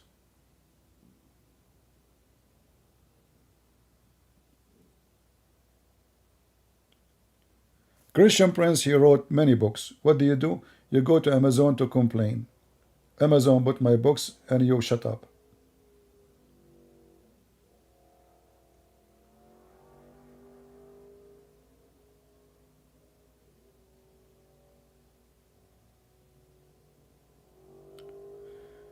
So anyway, I wanted to share with you my thought about what's going on. And when somebody says to you that the Israeli army is coward, tell them what is proven is to be the opposite. It is you who is coward. When the Quran says that the Israeli fighting you from behind walls, the Quran is a stupid book, does not present the truth. It is Muhammad who came to the Jews, kissing their asses to seek refuge. It's a fact. It's your prophet Muhammad. There's the battle. It's called Al-Khandaq. It's your prophet who do dig around the walls of the city of Medina, a trench, a hole in the ground around the city. Who is the one who fight from behind the walls? It's your prophet. So they accuse the Jews that they fight from behind walls, but the Jews now is and always, they come to Lebanon, they come to you, they took Sinai, they took the Julan Heights, they took half of Jordan. Where you been? They were fighting from behind walls. or you run away like cats. So the pictures we see about an Israeli soldiers not doing anything for a child, a Palestinian child, confronting an Israeli soldier, because those Israeli are very civil. They are very nice. Because those children and those women, they knew the Israeli soldier will not beat them. This is why you will not see any Palestinian there to do the same to Hamas. Hamas kidnapped their kids. Hamas tortured their kids. If one civilian have a fight with a member of Hamas, he will go and disappear. Who will dare to go and confront any member of Hamas? Nobody. Why? Because they knew Hamas will shoot them. So how come they do it to the Israeli soldier? Because they are civil and friendly and nice. But when the Israeli soldiers, they come to you as a fighter, as a soldiers, you hide. And this is the case for all Muslim countries. Saddam Hussein was a hero. The American, he called them the cows, the American cows. When the American cows come to Iraq, Saddam Hussein, he hid like a rat in the hole. In case you have a bad memory, I can refresh it for you. Al-Qaddafi himself, he hid in a sewage. Go check the video.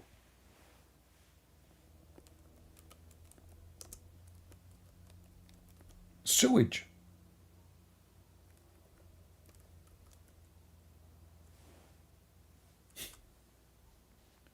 So your lion, suddenly he is in the hole.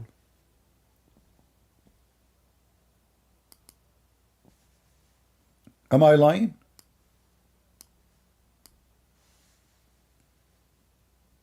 Osama bin Laden, he go hide behind a civilian in Pakistan, thinking that Pakistan can protect him. They went there inside the heart of Pakistan and they get him like a puppy. This is the hole of Saddam Hussein.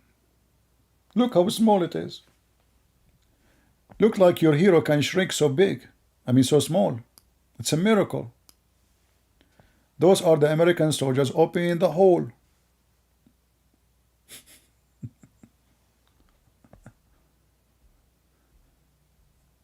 This is your Saddam Hussein. Same for the Caliphate, same for al-Baghdadi, same for, I mean, all of you is the same. So you claim that you are brave, you are, etc. You go, you attack civilian, you attack women, you know, Allahu Akbar, and take a video. And when the real armies come to you, you are in the hole. Are we lying? And what I find it very funny, that the caliphate of ISIS was hunted by a dog. American dog.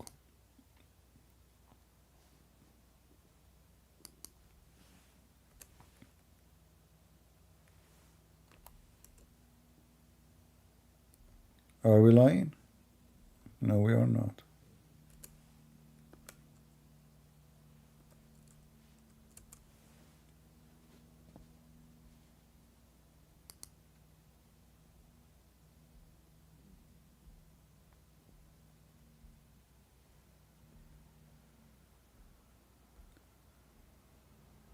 I'm trying to find the picture when they got Saddam Hussein from the hole.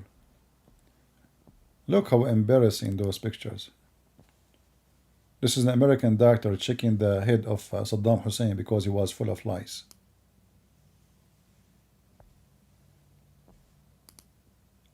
You are no match for war. You don't have the courage, you don't have the knowledge, you don't have the ability, and yet you think when you buy a Kalashnikov or a missile, you think you can kill everybody. This is why I find Islam is very, very awkward, stupid religion. Give a Muslim a rocket, he think he can destroy Russia. He think he can destroy America. He think he can burn Israel. Just give him a rocket, one rocket. And then when the enemy start making them falafel, Allahu Akbar, look, they are killing civilians. So you shoot rockets at civilians, okay. You come and you attack, you shoot, you rape women, you kidnap children. They kidnap even a dog. Even a dog. Can you believe it? They kidnap a child, he's 8 months old, the same as their prophet. They are filthy like their prophet. And then, when the enemy do the same to you, you cry. In fact, they are not doing the same to you. The Israelis, they are not raping women. They did not kidnap children. You see, like when they make exchange, the Muslim, they lie, they say exchange of hostages. It's a lie. Those who they are in the Israeli prison, they are criminals. It doesn't matter if he is 17 years old or not. If he's under the age, but he tried to kill an Israeli citizen, he's a criminal. His age was going to make a difference? There's tons of videos on YouTube showing you how they stab. They are cowards. In fact, they use the children to do the stabbing because the Israeli don't have execution, number one, and they will not put them in jail with the adult, number two. Number three, as soon we kidnap one Israeli, we will exchange them with them. And now we can send them again in the street.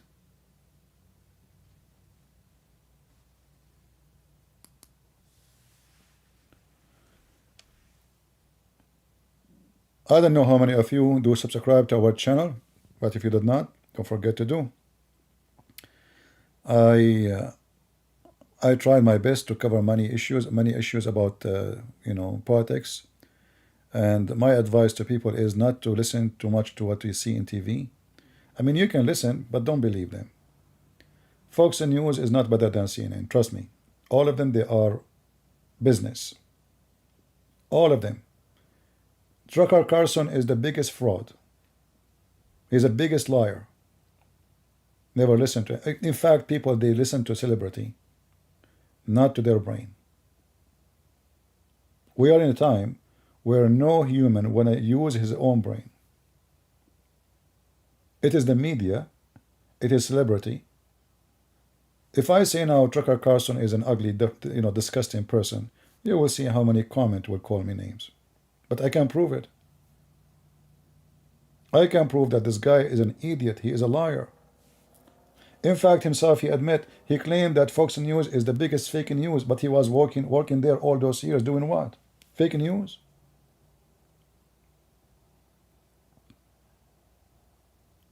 All of them, they are the same. I believe actually that Fox News and CNN is one organization. But in order to control the whole business, so no customers will get out. So one of them, like the bad cop, good cop, So if you are a Democrat, the Republican, they are the bad, the bad cop, If you are Republican, the Democrat is the bad. So they exchange positions. And this way, the customer who don't like to listen to CNN, he have no other choice. He will buy our business. He will subscribe to our Fox News. I will not be surprised if at the end of the day, even maybe they have different names of owners, both are owned by the same mafia organization. One coin, two faces, full of lies. And they support a person or individual if he fit with their agenda and money business.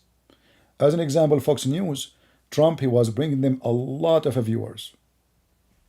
It's a business. So they are Trump every day. Trump, he lost the election, suddenly they dump him. Trump, he will go to jail, they don't want to talk about him. Trump is going to cause them to be sued. They try to dump even their employees. Like Tucker Carlson.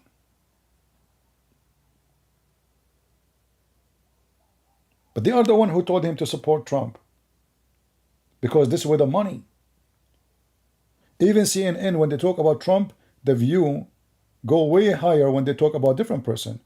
So Trump became a source of money for the one who like him and the one who hate him.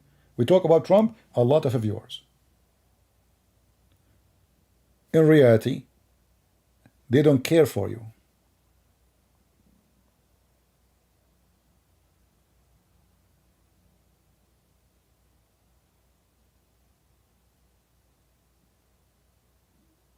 So don't listen to Fox News and don't listen to CNN. You listen to what? You listen what your dignity teach you, Me as a Christian, I have my Bible as guidance. I know where I should support. If the president is a fraud and he's a wicked man, I will not support him. So the answer is very simple. From their fruits you shall know them. Trump, he supported Qatar. Massive way. Actually, he saved Qatar. He is the one who left the sanctions of Saudi Arabia and Emirates and Bahrain on Qatar. Qatar in certain time for 3 years was surrounded by enemy. The stupid Trump, because he loved money, he forced them to shake hands with Qatar. So he made them united against us. This is how stupid this edict is. And now you want to vote for him again. If you ask me, I hope that someone is not a businessman and look like the one I see is the sentence between all of those, nobody fit. The governor of Florida, I think he is the best to replace those donkeys. However, we do not know. As we know, like you don't know how he will be until he is a president. But why we want to elect somebody already we know that they are corrupt. Even the sentence in the future, we might be disappointed. But based on what we know, he is not a businessman until he proved the opposite. So if you ask me, I hope that Trump is not going to be in the ballot for election. I hope it's DeSantis. I hope he will win. Unless Trump he repent. And I don't think so. You cannot change a man who grew up in the way he is. He worship money. Trump, there's two things you notice about him. He have a lot of echo. He worship himself. He keep talking about himself. Non-stop. Number two, he is just a money guy. He see the whole world from how much and nothing more.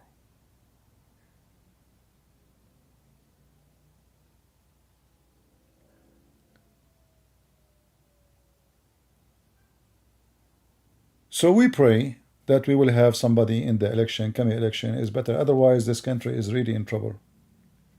Both parties are corrupt. Both parties are wicked. Both parties, they are hypocrite. Both parties, they have no dignity.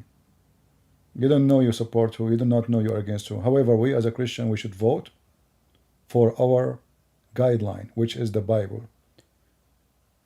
If there is only two, one support abortion, the one is against abortion, then we have no choice. If there is only one support homosexuality, the other one don't, then we have no choice. If one, exactly, I mean, like the list go on. Don't vote for the person. And if there is only two, sadly, this is our system, then you have no choice except to vote maybe for the less evil. So in the coming election, if we have Trump and Biden, which one I will vote for? I have no choice, Trump. Not because he is the best, but let us say he is the best between the wicked. He will cause less wickedness. Yeah, well, this DeSantis, he is the one who stopped Disney from teaching our kids all kind of garbage. He is the only one who stripped them from their Disney in Florida. They have a government. Imagine Disney. They have their own territory. They have their own police. The state have no authority over them. All those years, nobody did change that until DeSantis come. This man, he changed the board of directors for schools. He took bad books from the shelves. He did a lot of things. He's not a talker. Trump is a talker. How many times we heard Trump saying, lock her down, and then he never did anything against Clinton. Nothing. You know what nothing? Nothing. So all the promises he made, nothing happened. The only thing he's good about is business, economy, which is very simple. Support the oil, the American oil. If you support the American oil, all prices will go down. As simple as that. You don't need to be genius.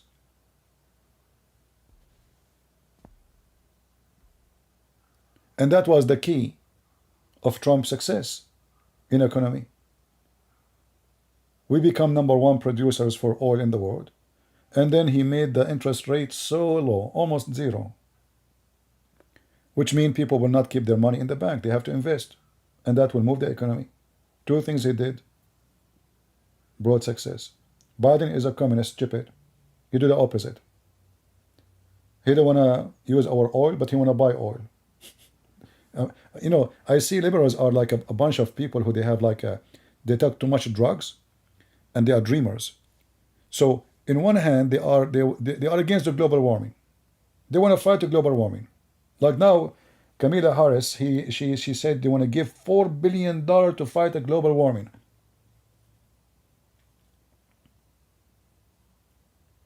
How you can fight the global warming exactly? You tell me how. Making electric cars? Nobody can afford them. This Elon Musk, he just announced his truck. What is the price? 61,000. Did we save a global warming? How much gas need to be burned to make $61,000?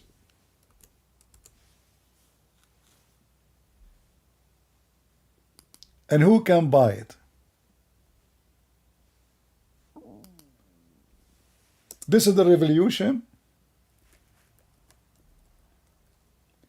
In the top of that, the truck looks so stupid, so small, so useless. Who in the world wanna buy such a truck?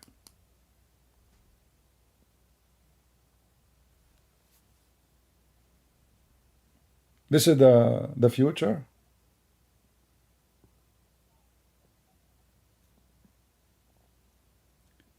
They have bad maintenance.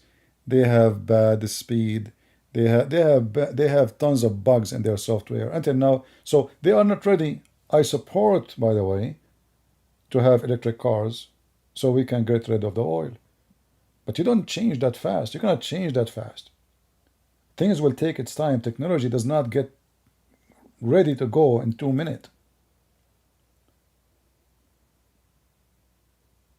If you go right now and ask anyone who have electric car, which one you prefer?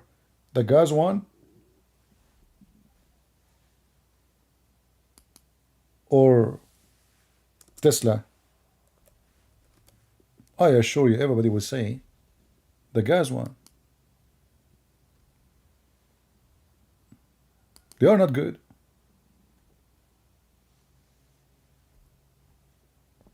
They are expensive.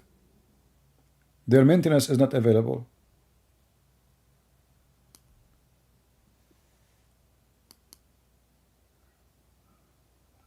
So if you want to fix the economy and you want to fight the global warming, you need to fight the stupidity warming first. There's a stupidity warming. Like, you know, everybody moved like electric cars, yeah, electric cars, and then where is the electric cars? What's happening now? Where is the electric cars? Let me know.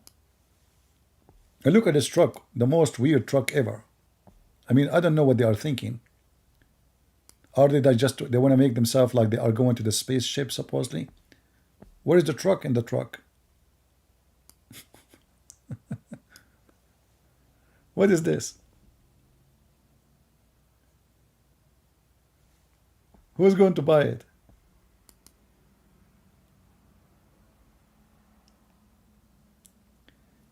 And if you want to fight the global warming, well, stop burning tires and etc. to support Gaza, liberals.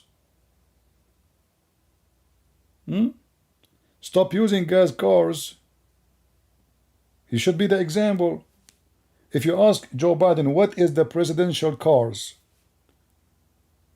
Which one the cars he use for his security? If there is one of them, it's run by a battery. No. Why? We know the answer. Do his airplane work by gas or by battery. Hypocrite, stupid.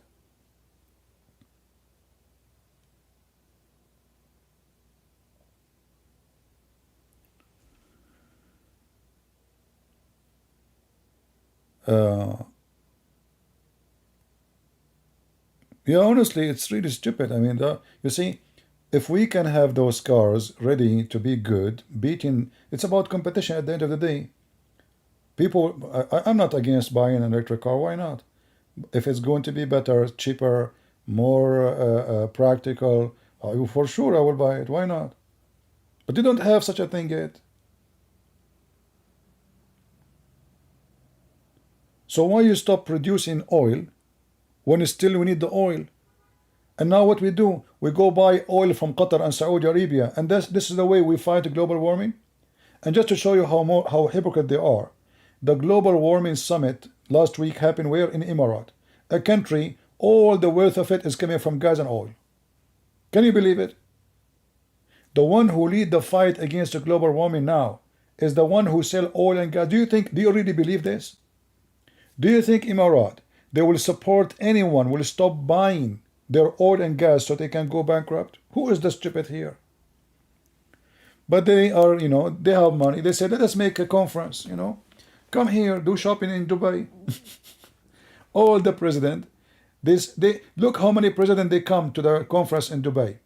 They are fighting global warming, but every one of them, he have his own jet, his own security team. Thousands of men, they come just for security. Can I show you global warming in the Quran? Yeah, sure you can. I can show it to you too. Each time I read the Quran, I fart. I can show it to you from the Hadith. Don't you know, my friend? Isn't it in the Hadith, it says that each time a Muslim he called for prayer, shaitan fart? Prove me wrong. Am I lying? Honestly, am I lying? Each time a Muslim called for the adhan, shaitan do fart. In case you do not know, farting is a methanol, and it's very dangerous. So if we go in the hadith here,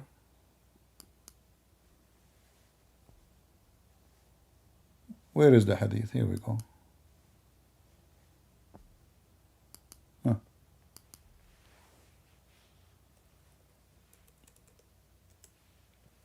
You do not need to show me, my friend. I know all the fart of Muhammad, which is causing global warming. Do you see it? So based on this, we should ban Islam, because if we can eliminate the religion of Islam, we can eliminate the fart of shaitan 5 times a day for each Muslim. So imagine how many fart a day we have. If we have 1.4 something billion Muslim, but most of them don't pray, let us say maybe 200 million Muslims, they pray in the whole world. So we have 200 x5. So we have 1 billion fart a day. 1 billion fart.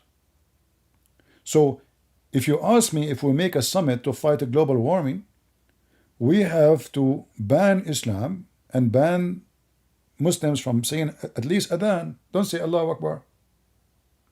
Because as you see the result. And now this is explained actually because the Muslim number is increasing. They have a lot of babies. That will make more farting.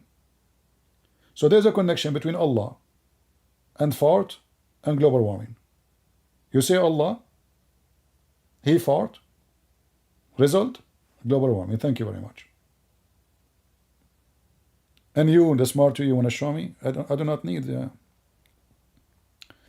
Quran chapter 21, 32. Do you want to call me to tell me about it? Guys, Quran chapter 21, 32 is speaking about the zone, the predict a zone of liars before science. That's deep.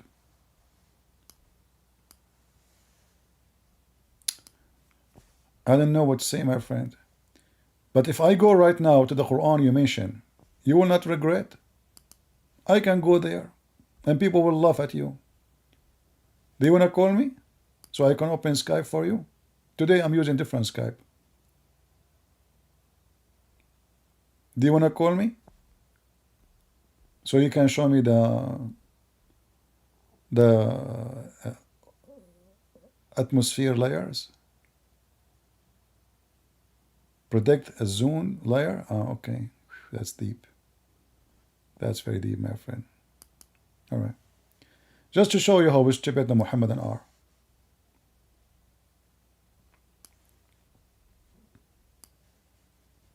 I'm not insulting you, by the way.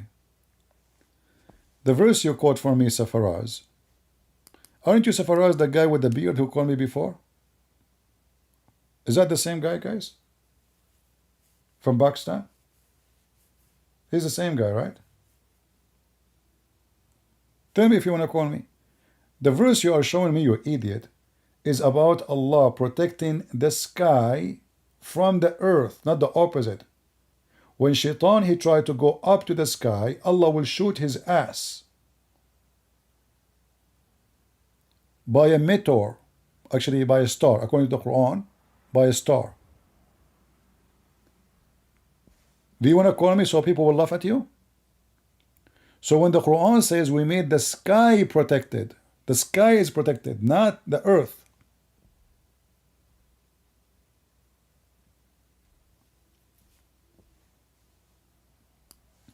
Let me put you back in Tesla just for fun. This is what happens when you have a Muslim trying to be smart. Abdul, you are talking to Christian Prince. You want to smart who? You want to outsmart who?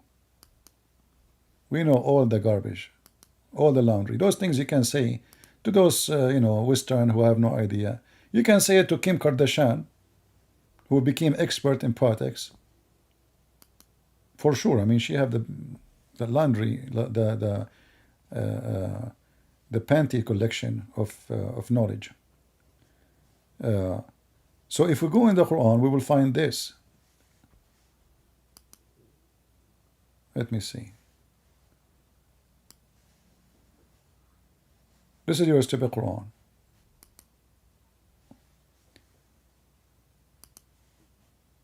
Protected roof, huh?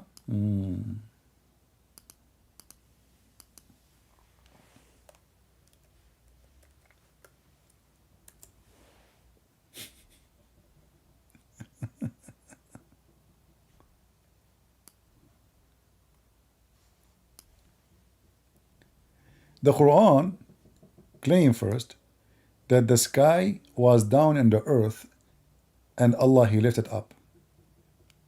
This is a chapter 52, verse number 5. Now let us go to different verse. So take number 1. According to the Quran, the earth and the sky, they used to be in touch. And Allah, he lifted the sky up, which is stupid because we are inside the space, not outside. The earth is not even a dust inside the space. So we are not disconnected. We are in. According to here, the sky is lifted up.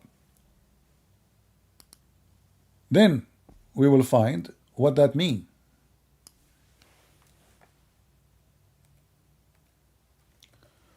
When Shaitan, he tried to spy at Allah,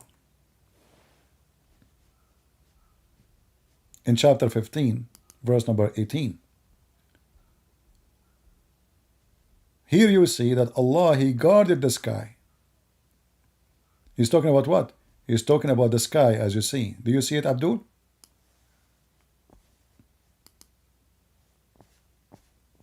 Maybe, let me see if I can zoom out.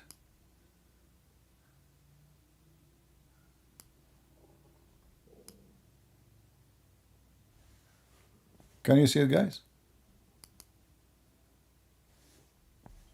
All right, I think now it's good. So Allah speaking about supposedly the sky. And he said, and we guarded the sky. Them here go back to the sky. There's many, Allah, he made 7 skies. So if you are talking about the layers, Allah is talking about 7 heavens, you idiot, not 7 layers of the atmosphere. The 7 heavens of the sky is 7 heavens which means heaven number one, heaven number two. In heaven number one is where Allah, He put the stars. So look what He says. And we guarded them from every outcast devil, except those who steal hearing, followed by visible projector. So Allah, He protect the sky from... so guys, so when He want, it's a figure of speech. When He want, it's not a figure of speech. So a minute ago, the verse you showed me, it was not a figure of speech. It was about true layers on the sky. Now it is a figure of speech. Abdul, potato. Guys, do you see? It's a figure of speech. Christian, this is not real. It says he shoot it by a real meteor.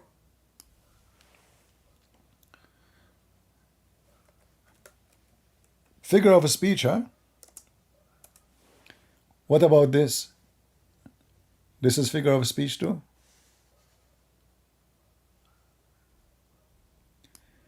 Chapter 37, verse number 10. This is why we find Islam is very stupid and very laughable.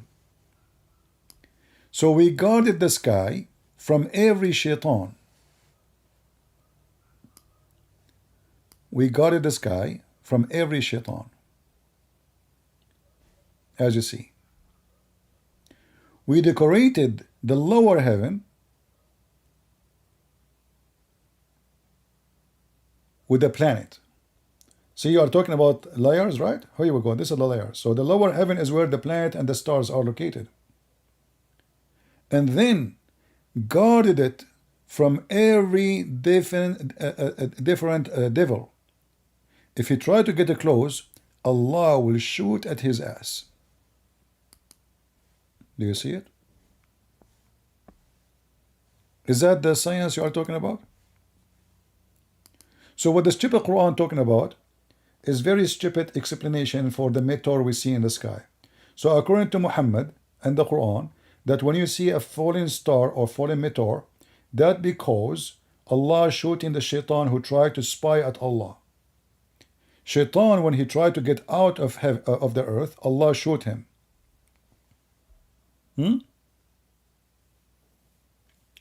What's Zaghlul and Najjar? I mean, those are just let him call me. Those people, they make money from people like you, Zaghlul and Najjar. This guy, he have his degree from where, Zaghlul and Najjar? He has doctor in what? He bought his degree for $25 from the internet. I'm showing you the reference. It's in front of you. If Shaitan tried to spy, tried to get out of the heaven, let me show you the verse. I mean, I don't know how many verses I will show you, but we continue. Because your prophet, he's a stupid. He never stopped talking. And the more he talk, the more he do poo-poo. Read with me.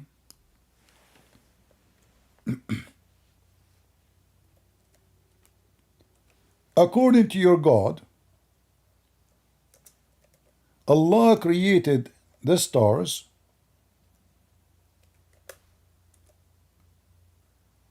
so he can shoot the shaitan who tried to get out of the earth.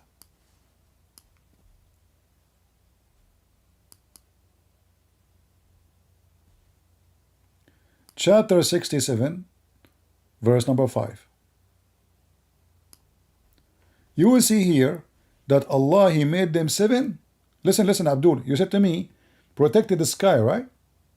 You are the one who said to me, protected sky. Okay. Chapter 67, it is He who created seven heavens in layers. So you see no disparity in the creation.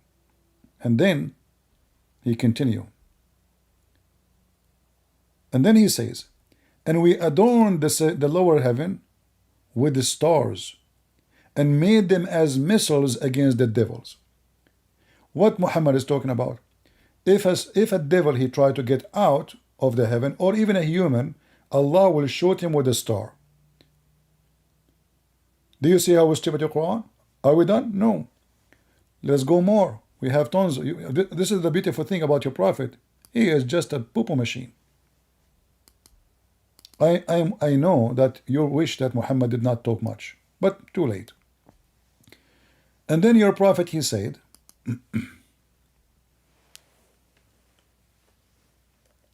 challenging a human being to leave the zone of the earth.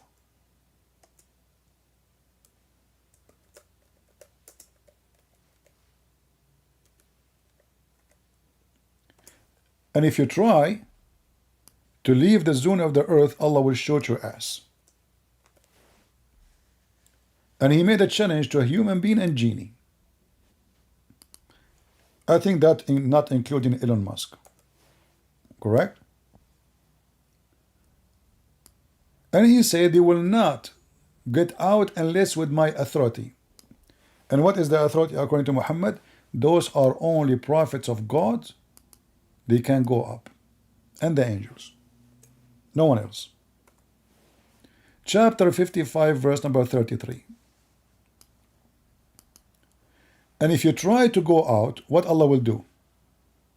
Allah will shoot you with missiles. Do you see it, Abdul?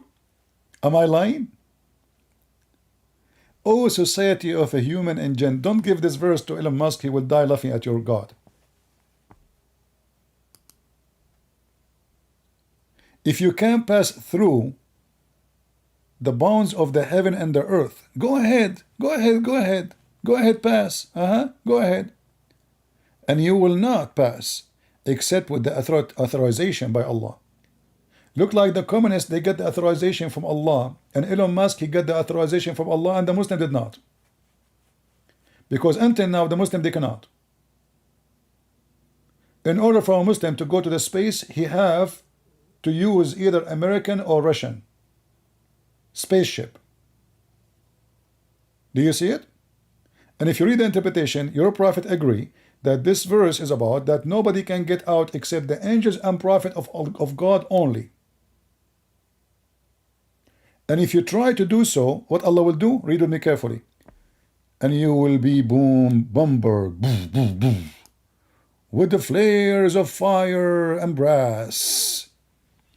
Well, obviously, the Quran is proven to be accurate, and it is scientifically true. So this is the layer protected of the Quran and the science. This is what science says. That the reason we have stars, because Shaitan, he tried to spy at Allah, and Allah will use the star to shoot. And the other reason to have stars is to use them as missiles to shoot the one who tried to go up to heaven. That is your science. And that will make you and your prophet certified donkey.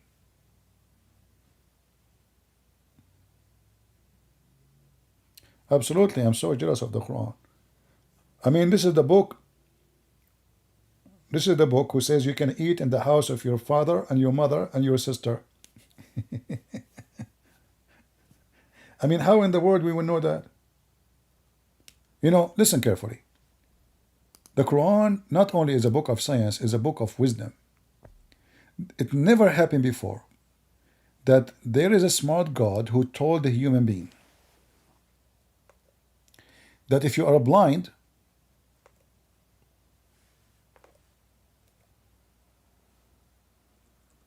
you can eat at your house.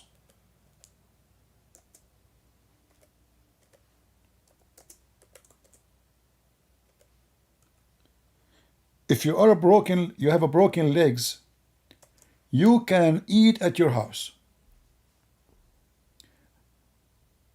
And however, it doesn't matter what the situation, you can eat in your house. Look at this wisdom. When I first time I saw this, I said, oh man, this Muhammad, he was taking too much hashish. And that make me believe that actually Muhammad was a liberal. And he was from New York. Liberal from New York. Not you know, there's many smart people in New York. But liberal from New York, it's a massive thing. Hashish. There's no blame on the blind, nor any blame on the lame, nor any blame on the sick, nor on yourself for eating at your homes. Now you tell me, how in the world Allah, I mean, what kind of yoga he was practicing? Even the stupid Sadhguru did not come with this. I'm really astonished. And if you think about it, by the way, if you want to say no blame in yourself anyway, so why you are saying the blind and the, I mean, and where people at that time used to eat? In the McDonald's? 1400 years ago, where people used to eat?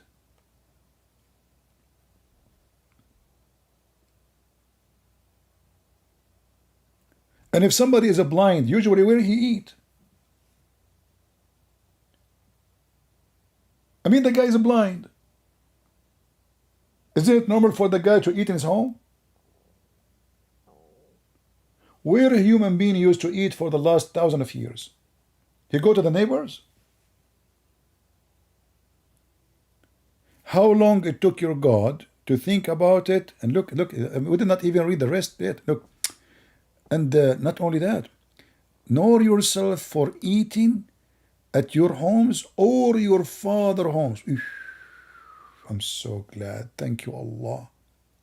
So where I was when eating when I was a kid, and what kind of I mean, what? Or your mother's home. Oof, that's deep. Or your brother's homes. Unbelievable. Or your sister's home. Like, are you going to count the whole tribe? Or the homes of paternal uncle. Yes, he is going to type, everybody. Or the homes of paternal aunts. Or the homes of maternal uncles, or the homes of maternal aunts, or look, and this is what killing me. Never give your house to a real estate agent. He is a Muslim. He will eat your fridge food. Or those whose keys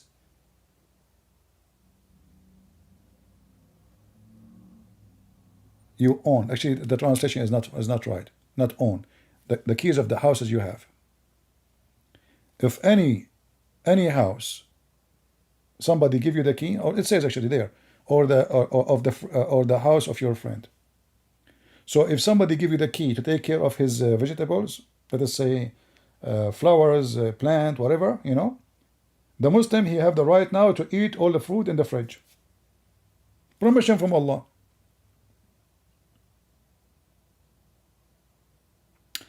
There was a superstition. So are you saying to me that Islam is against superstition? Listen, people. This is because before there was superstition. Okay.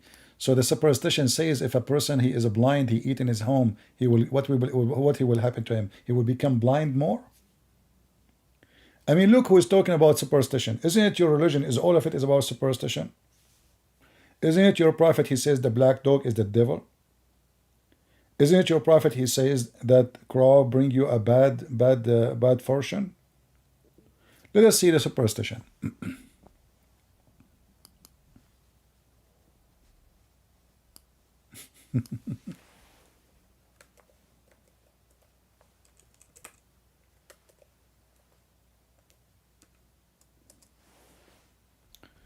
Mr. Superstition, read.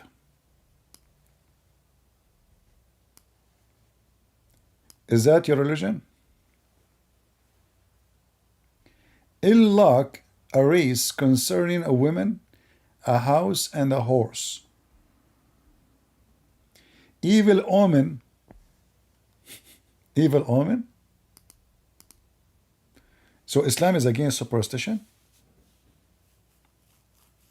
I'm using a wrong interpretation.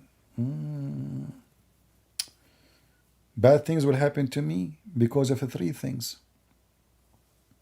the house, a woman, and a female horse. What he's saying, that if you buy a house which is not good house, bad luck for you, this is not superstition, bad things will happen to you. So we're blaming now in the house. A house is just a piece of land, walls and roof. Women, a woman in your house, she is the one who will bring evil to you by superstition only, not because she did anything. No, just her existence there for doing nothing wrong is the reason for any evil happen to you. And or a horse. Is that superstition?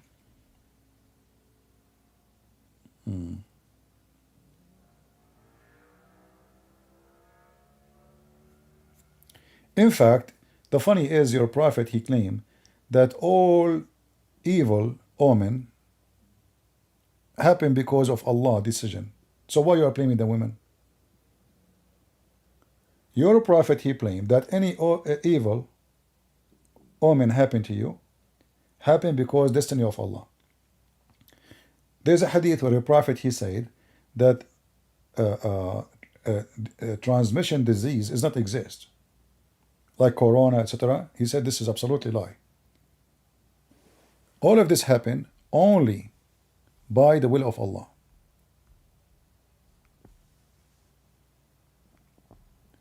The Messenger of Allah said, there's no infection and no evil omen, but there is anything that may be source of a trouble that would come to your house, horse and or a woman. You see, look here, they don't translate really the whole thing, you know. Yeah. But anyway, read what is in front of you. So what is the source of disease happen to you? And let me show you this one. Your prophet, he claimed that nobody get infected by disease from a disease transition.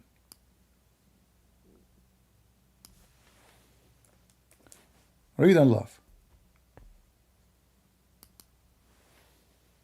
Yeah, Imam Murrah is here. Call me so we can laugh, Imam Murrah. Potato. Look what Muhammad he said. Muhammad don't believe that anyone will get infected by any transmitted disease. It's a lie.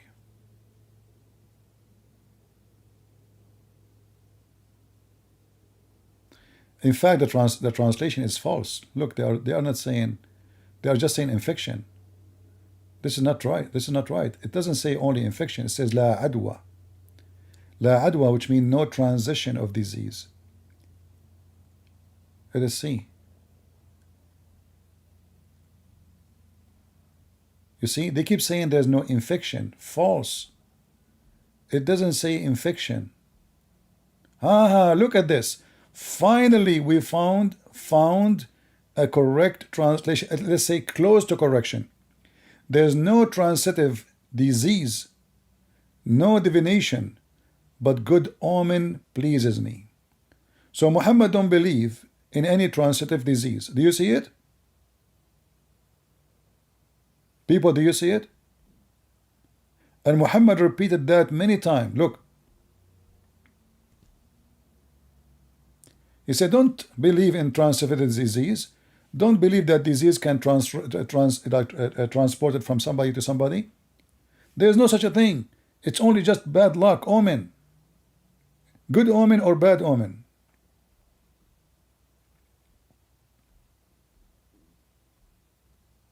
Do you see it? All of this is very authentic.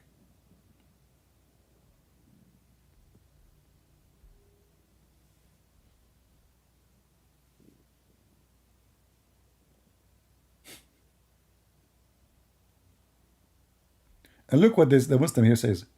The majority of scholars interpret this to mean that those things and themselves do not transmit or cause harm through supernatural or hidden means, but that Allah is the ultimately in control.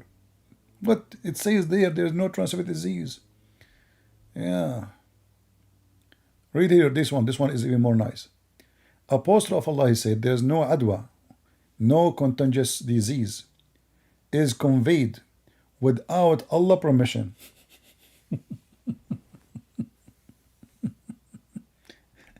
By the way, they are adding this to the text. It doesn't say, without Allah permission. It says, no disease, no contagious disease to be conveyed. That's it. They added there in the text, look in Arabic, look what it says. Nowhere it's mentioned Allah. Liars.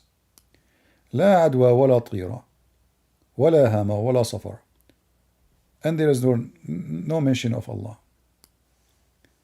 So there is no disease conveyed, nor there is any bad omen, nor any bad hama. Look at the translation. Nor there is no any bad omen in the month of Safar. One should run away from the leper as one run away. What?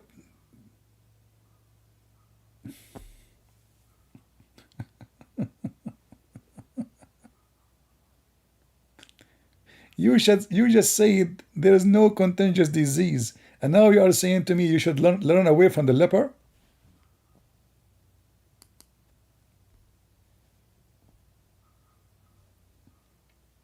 Hey Muslims, who is the stupid here?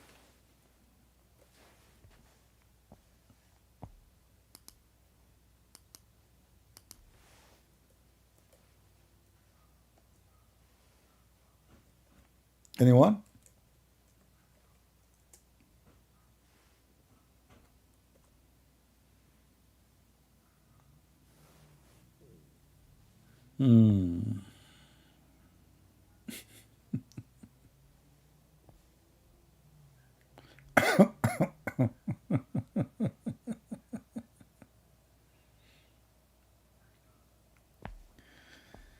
Oh boy. And look, again, the majority of the scholars interrupt that to mean that those things and it's themselves do not transmit it, do not transmit disease or cause harm.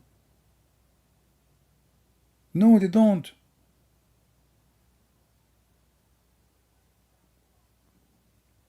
Why people don't see? But Allah is the one who caused it. So if you get a disease, not by touching somebody,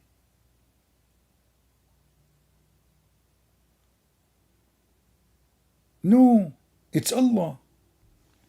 Disease don't, they are not contagious. They don't do that. There's no such a thing. It's Allah, He gave it to you. Pure science. Who can beat Muhammad, you know? No contagious disease is conveyed to others without Allah permission. False translation, by the way. Nowhere it says such a thing. It says no contagious disease. That's it. There's no Allah permission. Look how they lie, just to make it look better. Where Muslims, who is a Muslim who read Arabic, can call me and show me where it says without Allah permission. In fact, I can do this, just to show you how they lie. This is the link. Copy the Arabic text and post it in Google. You see, they add those things so the one who speaks English, he will think that Muhammad is saying something totally different, when in fact he is saying that no disease can be contagious. This is a lie. Contagious, sorry. Excuse me if I say the word pronunciation wrong.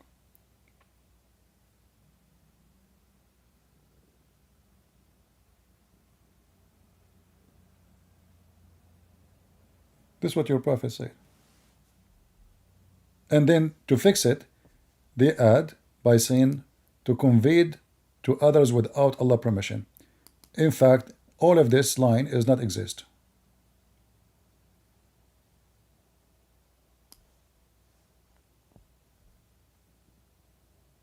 All of it. Use Google Translation and prove me wrong. Liars. No shame.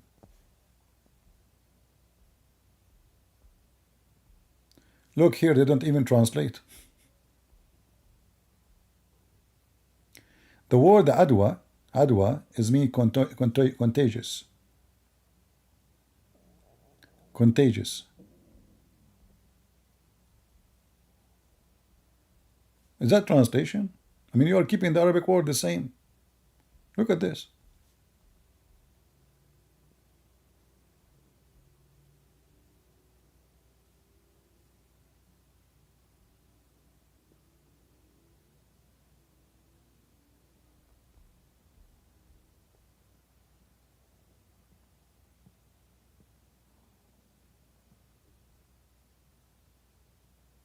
Do you see it?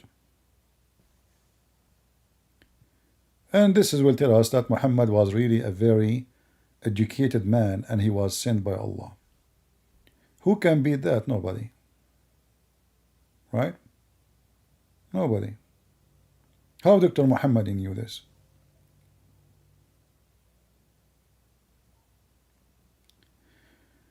Our friend Cycle saying, please CP develop for us a course for us how to defeat Islam, if you have any course.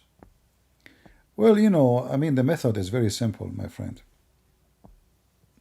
I don't think we need to do a special course. This is the course for you. Here we go. A Muslim says something, we answer him.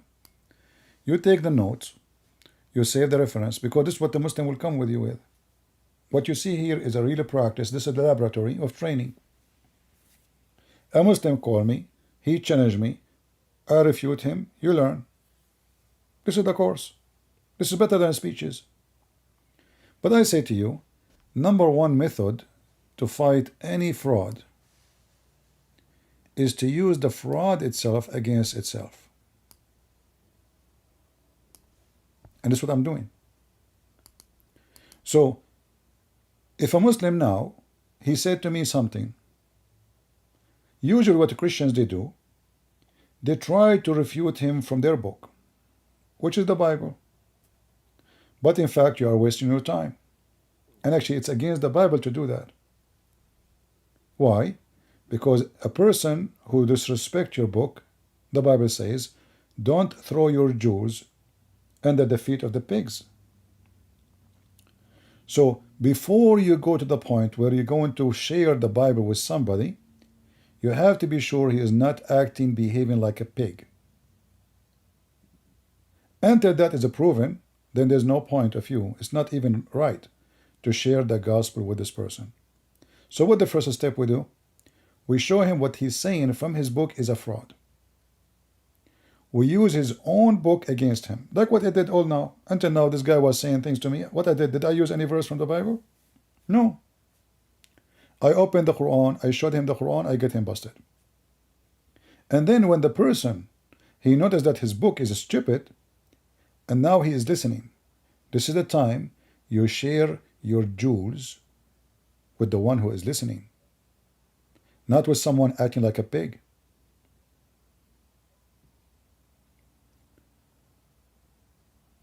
You know, when you watch like those old movies, how those people, they don't have enough arrows to find the enemy, and then they make a trick to make the enemy think that they are attacking, so the enemy will shoot all their arrows, and they come to them, and then they collect the arrows and throw them back at them. That's what you do. Listen carefully what the Abdul is saying, because Abdul, when he talk, he make poo-poo. He don't talk. I never saw a Abdul don't do poo-poo. Never. Starting from Muhammad. So when a Muhammadan he speak, listen carefully. Don't start thinking about what you will say to him from the Bible. No, no, no. Listen carefully what the Abdul is saying. The Abdul, he will make a big dump of poo-poo. All of it is fertilizer. You cook it and you throw it at him. And here we go. My Skype is going to be open. Who is Abdul want to prove me wrong? The Skype I'm using today is different. I have it actually in the info, but let me share it with you again.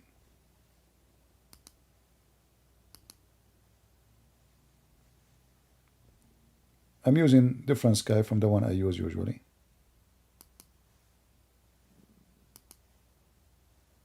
Or is it the same?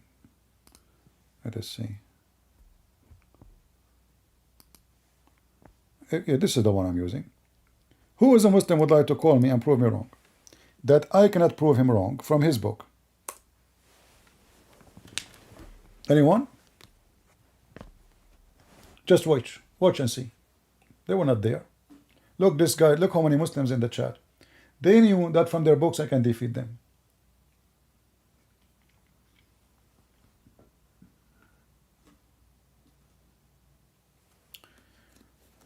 What is your opinion about the number of the beast in the back in the book of Revelation?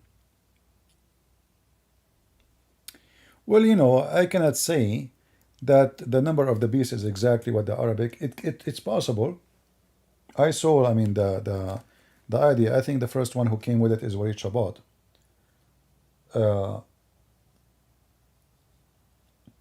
But I believe the book of Revelation, we will not really understand what it is about until things happen.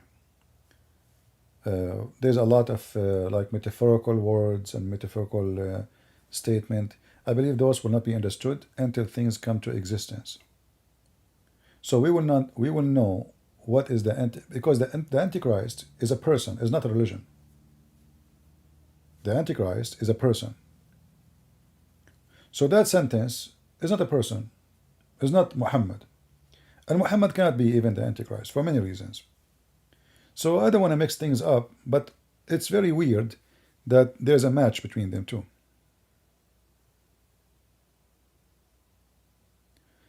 Why you are so scared to look in your Bible? I did look, Safaras, and I found that your stupid Quran confirmed my Bible. So now the problem is, why the stupid you afraid to look at your Quran, which confirm my Bible? Why you Muslims are so ignorant, hypocrite, liars? You deny that our book is true, when your stupid Quran keeps saying our book is true. Is that fair, guys? Why I want to look at my Bible right now when I can get you busted from your book? If I show you 1 billion verse from my book, you will say I don't believe in it anyway. Correct?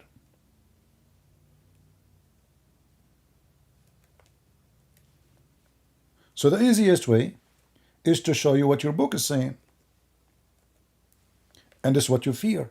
You don't want me to show you what your book is saying, because if I show you, then you will vomit and you will find that you are being an idiot. This is the chapter 2, verse 41 in the Quran, as an example, not limited. It's saying what?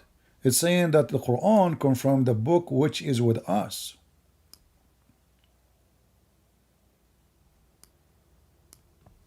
Other verse. Always the Quran confirmed the book which is with them. Chapter 2, verse number 89, and this one speaks specifically about the Jews and the Christians.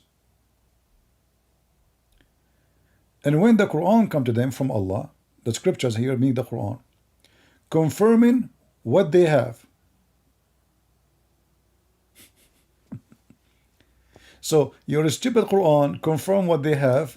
You stupid you in the chat, you don't confirm what we have. So we should listen to who? Who is more stupid? The one in the chat or the one in the Quran?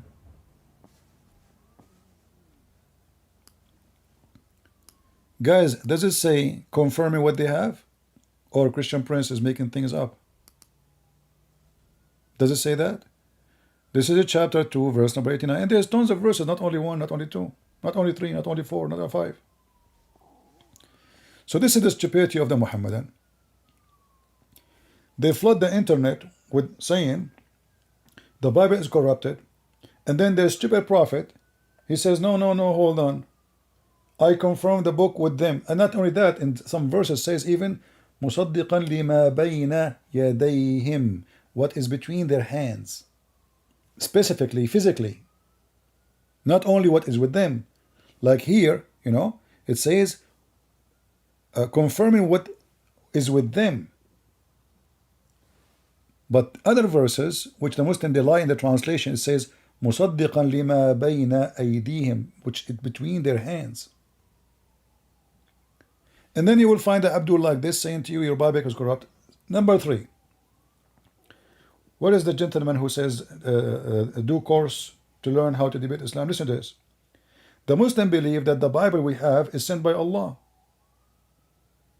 So what I should do to the Muslim who says Bible is corrupt? Say to him, okay, you're a stupid God. He could not protect his book. Is that what you are saying to me?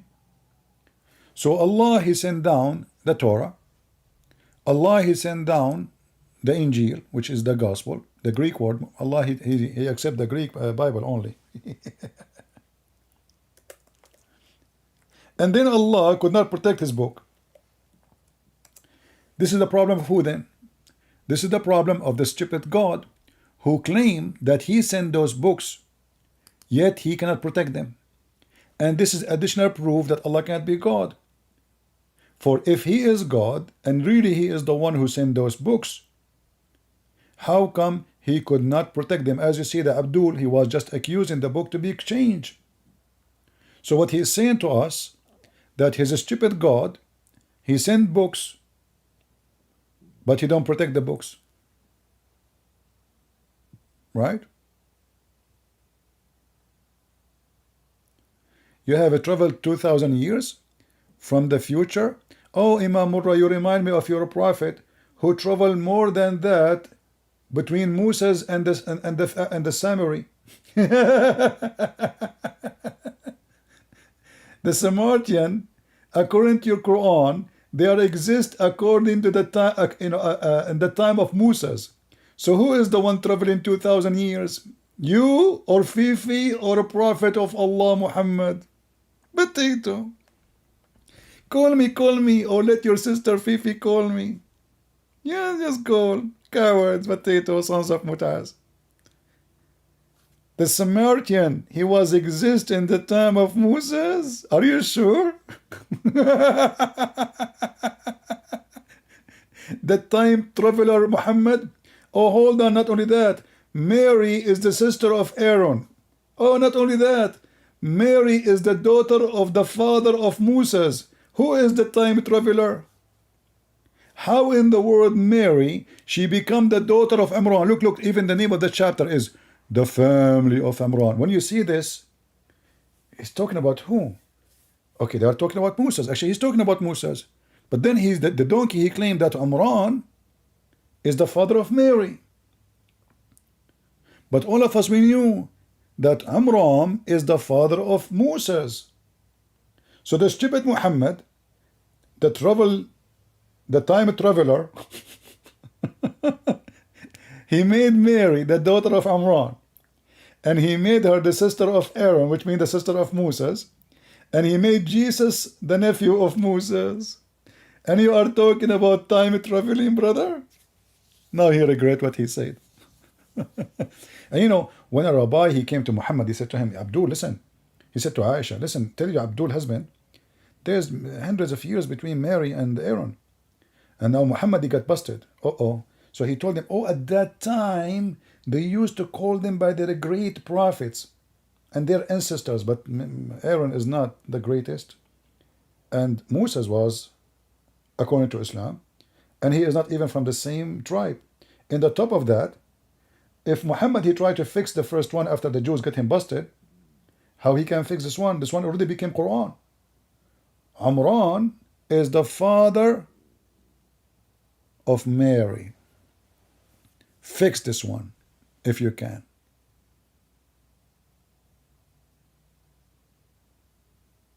Can you? Who is a Muslim want to fix it?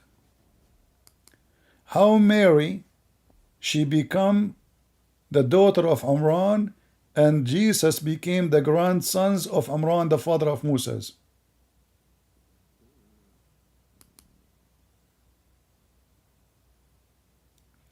The one who is sending me, can I go live with you? Are you Christian? Are you Muslim?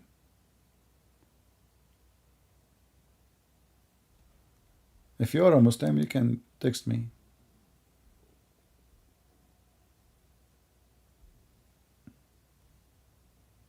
Any Muslim?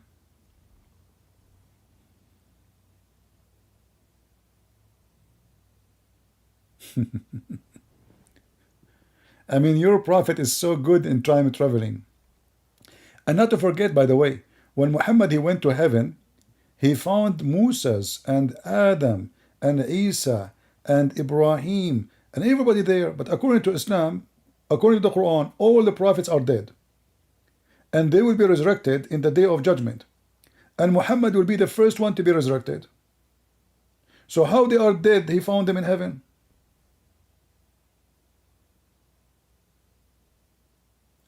Well, Muhammad is time traveler. Not only time traveler, Muhammad, he is galaxy traveler.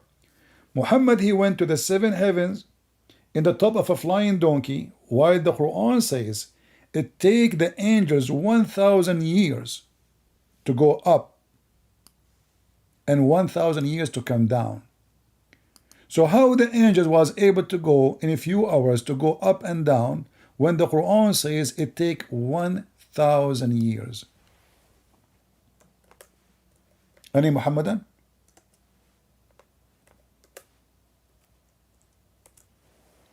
Maybe he was using Tesla spaceship, Elon Musk, huh?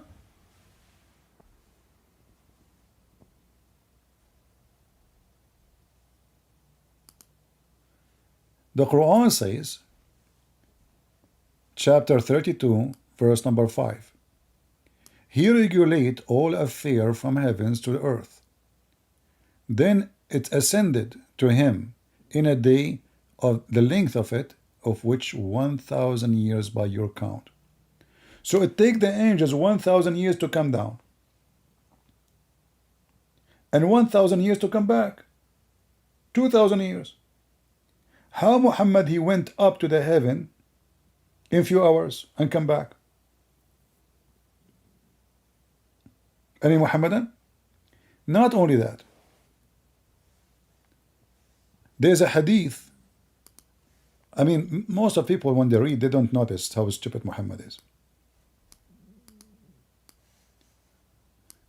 Do you remember the hadith where Lili Dawah he says Allah he come down every night? You know, Allah he come down. When Allah come down, people, Allah come down at the third part of the night, correct? Okay.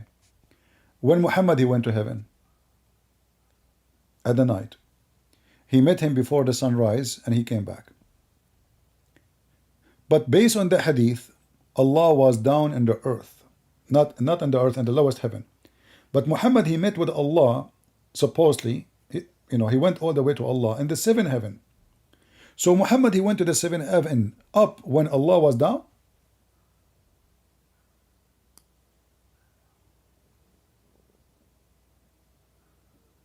Huh?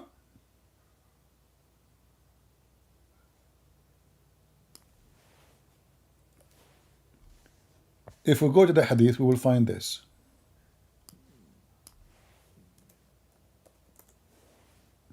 Oh. Can't be found. Give me a second.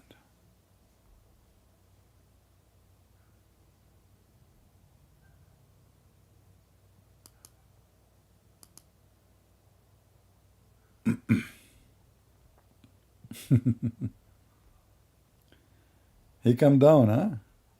Yeah, must be true. And remember, the Muslim they said that God cannot be God if he enter his creation. And then what we find? We find that Allah is coming down. Where is the hadith? Hold on, give me a second.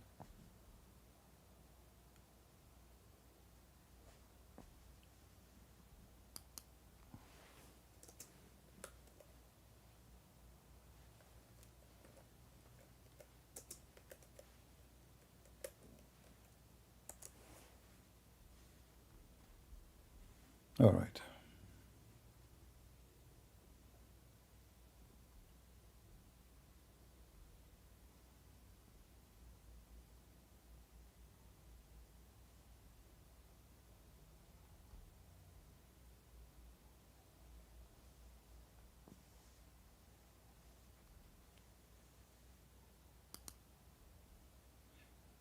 I don't know, for some reason I cannot find the hadith in English. I'm just finding it in Arabic.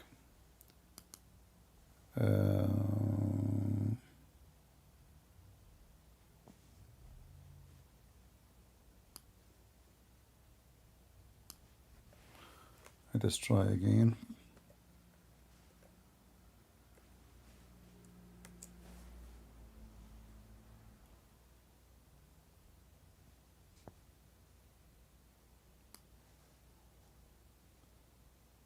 Okay, let's try this.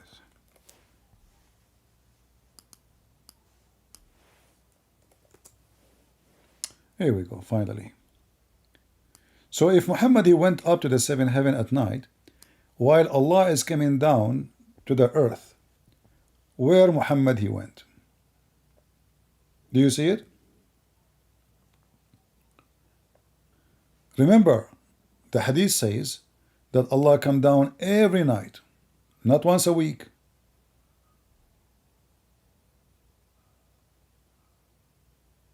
Not once a week.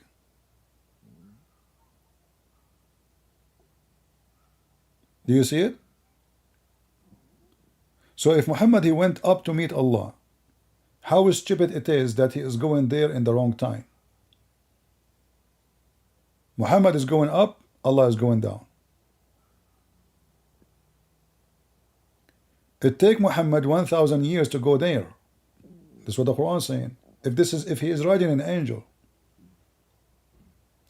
The Muslim they say to you that the angels of Allah are made of light, and that means their speed is the speed of light. That's what they say. There's tons of articles about it.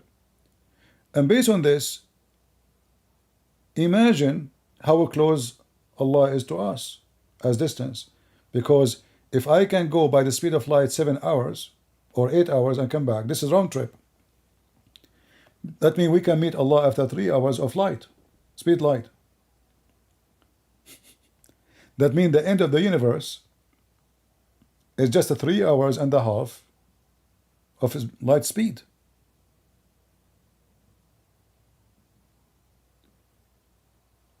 But we know that this is absolutely false. Based on what scientists they say, nobody knows actually where is the end of this universe. I mean, how many millions of years of his light speed, not thousands of years. Not 3 hours.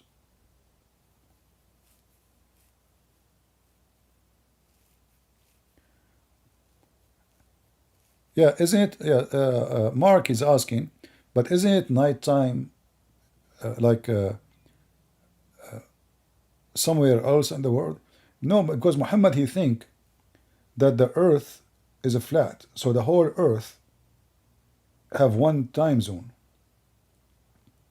That's why he said Allah he come down, because if this is the case, listen, if Allah come down to every group of people, that means Allah is like a yo-yo, and there's no daytime for him. He keep going up, going up, going down, going up, going down, because there's many time zone in the earth. But Allah he mentioned that he come down once, and that is a third part of the night. Why? Because he thought it's going to be the earth is a flat. That's what the Quran is saying, and the whole world have one time zone. So as you see, Muhammad is just a person who make poo-poo. The more poo-poo he make, the more we laugh.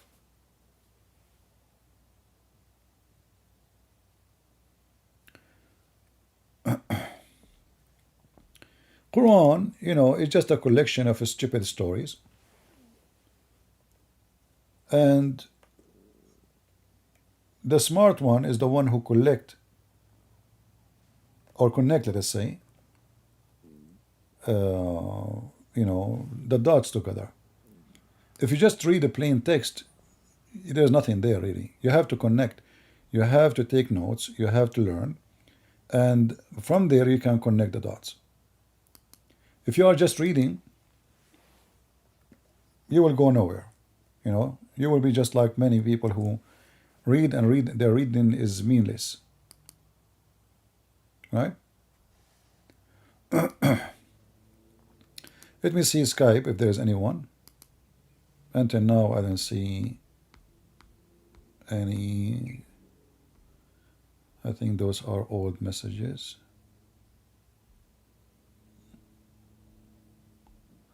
Yeah, I don't see anything. All right.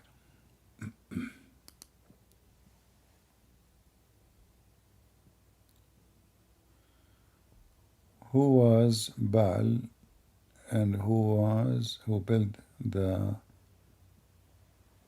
Baalbek in Lebanon? Well, those information, if you wanna get the information about them, you better go and read some books of history about Baalbek. Baalbek is a city in Lebanon, and it's famous because there's a big temple for Baal. the God, the famous God at that time.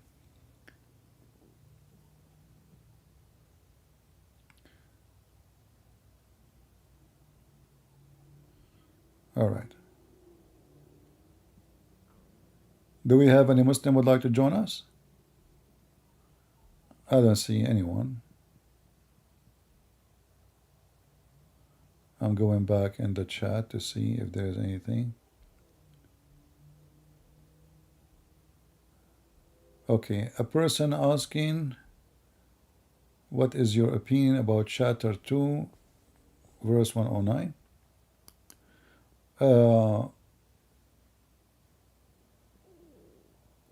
You know, this is very, Muhammad always, he flourished with hate. So he cannot answer the Christians, he cannot refute the Jews. So he's telling them, those Christians and Jews, they wish to make you to leave Islam, you know, after you became a believer, because they have, you know, they have envy in their heart. Don't listen to them. It's just a way to make people not to listen. The same thing Muhammad he did. He said to them, when somebody start making fun or questioning the Quran, leave. Instead of refuting them, leave them until they change the topic.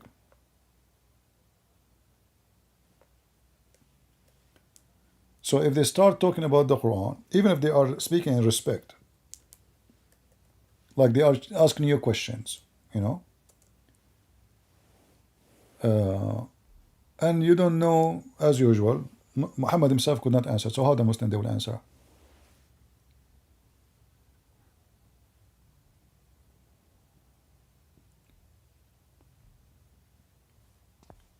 There's tons of verses actually, but let us see an example here.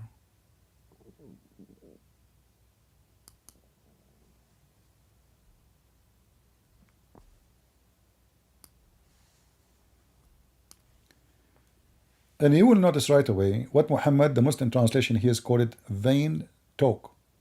What is that vain talk? Is it like somebody using the F word? No, no, no. You will notice right away, the verse after it is about what? You cannot guide whom you love, but Allah guide whom He wills.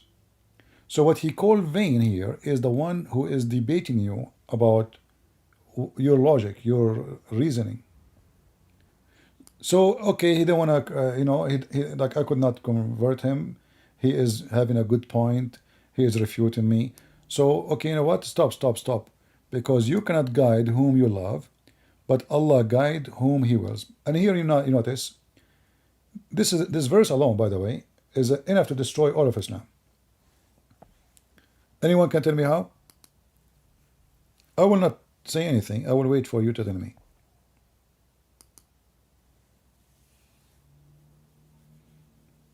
Anyone can tell me why this verse is enough to destroy all the idea of Muhammad about religion and salvation? Why you don't come live in the daytime? I was here in the daytime, my friend. I was live since 4 p.m. or 5 p.m. I forgot. 5 p.m. I think. 5 p.m. Yeah. Yeah, so this is still daytime.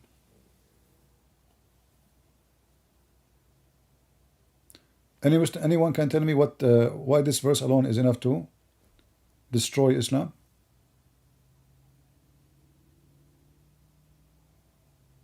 Predestination, but it's about what? It's about guidance. So the Quran cannot guide us, Muslim cannot guide us, Muhammad cannot guide us. It's just Allah's decision. So what the point? Can you guide yourself? No. Can Muhammad guide you? No. Can Islam guide you? No.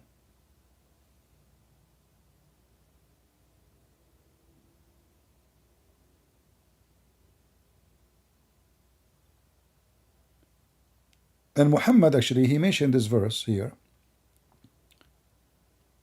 When his uncle, the most close person to him, he grew up in his house. he refused to convert to Islam because his uncle, he knew Muhammad is the last one to be a prophet. This is why here it says, you cannot guide whom you love. He's not talking about everybody. He's talking about a special individual. This individual is his uncle, who Muhammad loved much. Muhammad, he grew in his house. This man, he took care of him. So he was his mentor, his protector, his feeder, his household, his everything.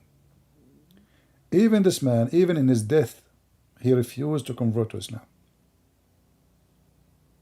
So Muhammad now, he want to explain why he failed even to convert the most person who he loved, and that person loved him too. He have to blame somebody. He blamed Allah, saying, it is not you who can guide him. It's Allah only. Same time the Quran says, Allah misguide, and Allah is the one who guide. So if the uncle of Muhammad was misguided, it was Allah who misguided him too.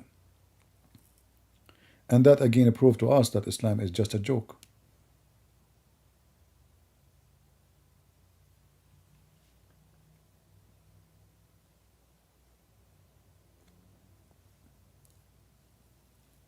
Any Abdul?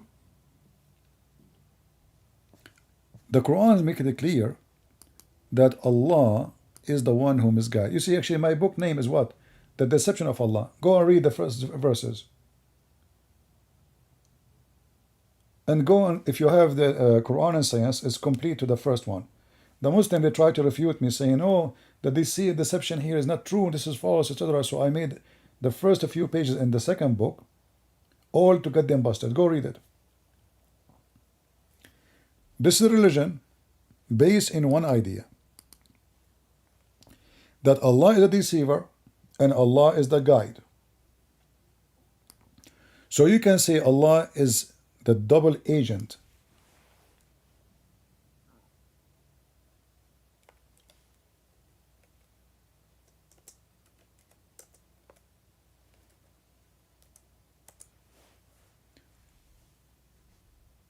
Allah, he guide who he will, and Allah, he misguide who he will. All those verses, look.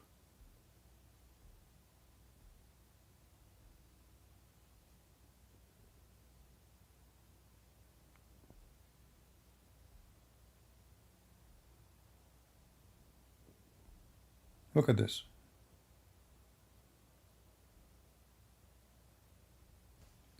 In chapter 13, verse number 27, prove to us clearly that the Quran is the book of the devil. Those who disbelieve say, if only a miracle was sent down from his God. People, listen carefully. How many times the Muslims, they say Muhammad did many miracles? This is the end of the Quran. Chapter 13 is not chapter 13. If you go read the book according to Revelation, you will find that this is Muhammad now after he received more than half of the book. Still he have zero miracle. Those who disbelieve say, if only was sent down only miracle, just one, so we can believe. Say, Allah misguide whomever he wills and guide whomever he will. Do you see it? So who is the one who misguide them? Allah. And who is the one who will guide them? Allah. And what the verse confirm? Muhammad have zero miracle. Change the translator.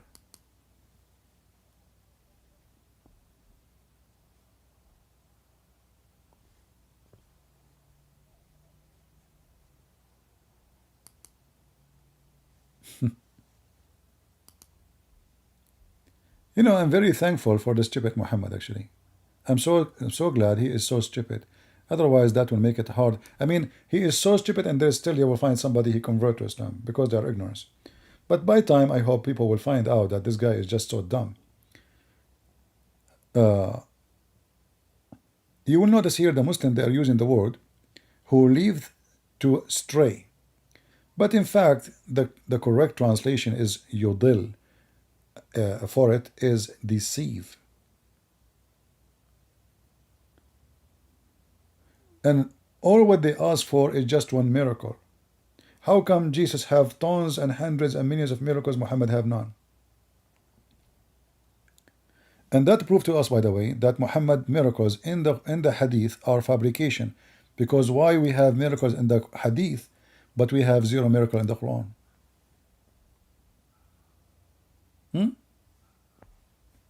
Chapter 16, verse number 93, saying that if Allah willed, He would make you all one believe. But He deceive as He will. You see, each time you see that says astray, in fact, it is deceive. But even the one astray is enough to prove that Allah is the one who leave you astray. So, He lead you to be astray as He will, and He guide as He will. So the whole world is deceived by Allah. The whole world, whoever guided is guided by Allah. So where is Shaitan? Who is Satan? Do you see it? What is the job of Satan? There's no job. It's Allah who must guide. Allah is the one who guides. That's it. And it is the will of Allah not to be one belief. It's in front of you. Which means Allah is the reason for us not to believe in Him. But this is totally against the Bible. The Bible does not teach that God He leave astray and God He guide. God always guide. What Jesus said? Who is the father of all lies? You guys tell me in the chat. Who is the father of all lies? You know the answer. Satan. And how we will misguide it? By lies. Correct? To misguide somebody, we have to lie to him. Give him the wrong direction. All misguide business is about lying. One lie, two lie, three lie, doesn't matter. It's about lies. So who is the father of all lies? The Quran says the father of all lies is Allah.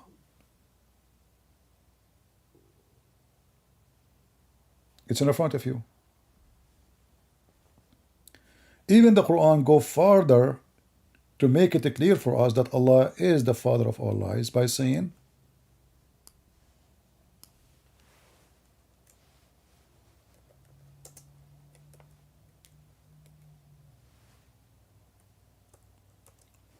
read and laugh. Chapter 7, 186. Whoever Allah misguided,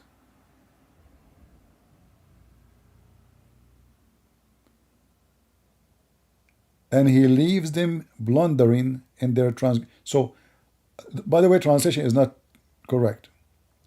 But what the verse saying, whoever Allah misguide, no one can guide him. Do you want more clear evidence that Allah is the father of all lies and He is Satan, which Jesus He mentioned? Why Allah will misguide anyone?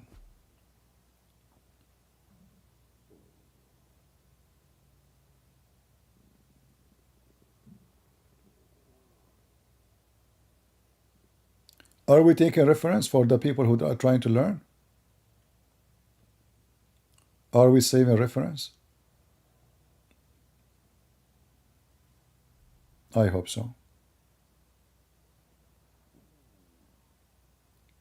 And by the way, if you change the translator, you will see how translation change.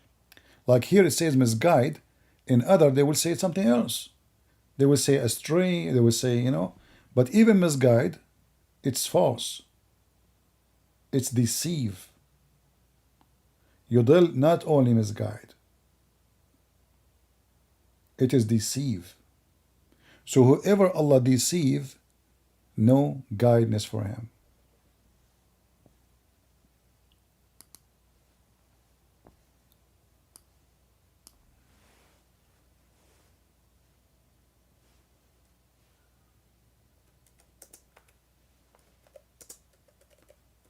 We have endless numbers of verses, you know.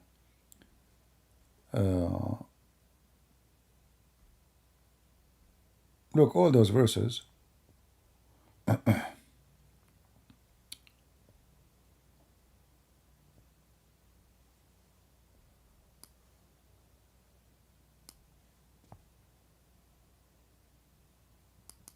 Look at this one.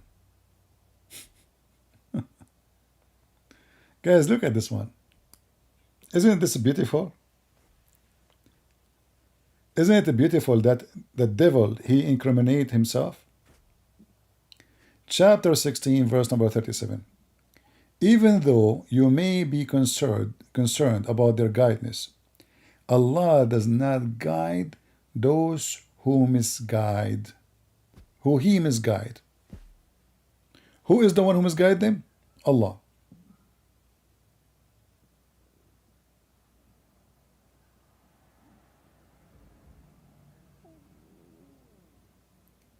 Do you see it? If you change the translator, let's see the translation of who? Chapter 16, verse number 37. This is a Itani. Let us see a different one. Hilali Khan.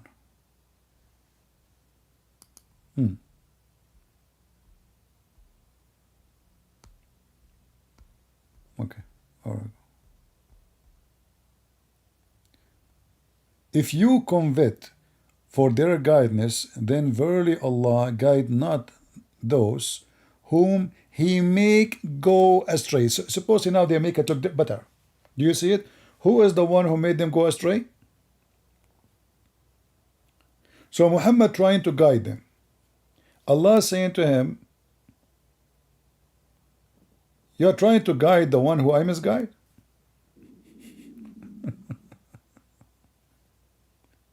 How in the world this is the book of God?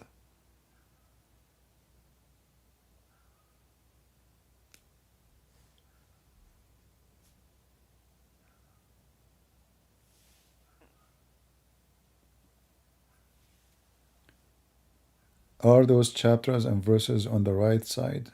What right side mean? What do you mean right side? What does that mean, right side? This is a page, have Arabic and English. The one in the left is Arabic. The one in the right is English. There's left side and right side. Anyway, I hope today we cover off all those topics we were talking about. And I hope we learned something good for today. I'm going to say thank you all for being here for today. And don't forget to subscribe and share our videos and download, feel free. All my videos are for free for you. And I hope you share them with your children so they can learn, educate themselves. We are here to share the truth, and our truth offend many people. That's why we need you to download the videos and share them, because as you know, they fight me. They fight me and they try to stop me. I have millions of, I don't want to say millions, maybe a million, I'm not sure, videos. But as you see in my channel, I cannot even keep more than few. And soon I will delete many of them. The reason is YouTube never treat me nice. YouTube lately try to tempt me with their money. So they allow me to collect donation, and I don't want that. So you can help me. I'm not going to ask you for donation. You can help by sharing the links, inviting people, download the videos, make a video with subtitle in your language. This is the help I want. In fact, you are not helping me. As you know, I delete my videos. We want more people to see the truth. They are trying hard to convert your kids. And most of you, your children, are naive. Not because they are stupid, but because in schools they teach them nothing about the topic. And the families don't teach them that evil is all over the earth. They are naive. They believe anything they say to them. A Muslim come to them, they says Quran is full of science. They believe. But Prophet Muhammad was the most ethical person. They believe. We treat our enemy nicely. They believe. Don't come to me seeking a doctor to help your son who want to convert to Islam after he convert. You should take the medication before. This is called vaccine. This is what we are doing. The vaccine is education. The Bible says that my people have been destroyed because of their ignorance. Ignorance is our enemy. Even Muslims themselves, they believe in us as enemy because of their ignorance. If they knew Christianity really truly, they will never be our enemies. But because of their ignorance, and because Muhammad misguided them, as we see the Quran saying that, they take us as enemy. They want to kill, they want to hate everybody. So if you believe that we should fight ignorance, then do your part. Otherwise, time will come and you will be infected. And don't think that those things doesn't happen to you, to your household. Oh, my kids are smart. If you never told them, somebody will deceive them. Muslims are professional liars. You know what professional mean? Professional. Been trained all their life to attack Christianity. Christians been trained nothing. Not to attack anybody. Christians go to the church, and all of you know what I'm saying. You go to the church, you worship Jesus, you pray for everybody, you go back home. Nobody teach you about other cults. Nobody, no, they will actually, they will. They will teach you, but not about other cult. They will teach you to hate other Christians, some of them. They are so good to attack each other, Protestant and Catholic. Big mouth. But the second you say Islam, they go mute.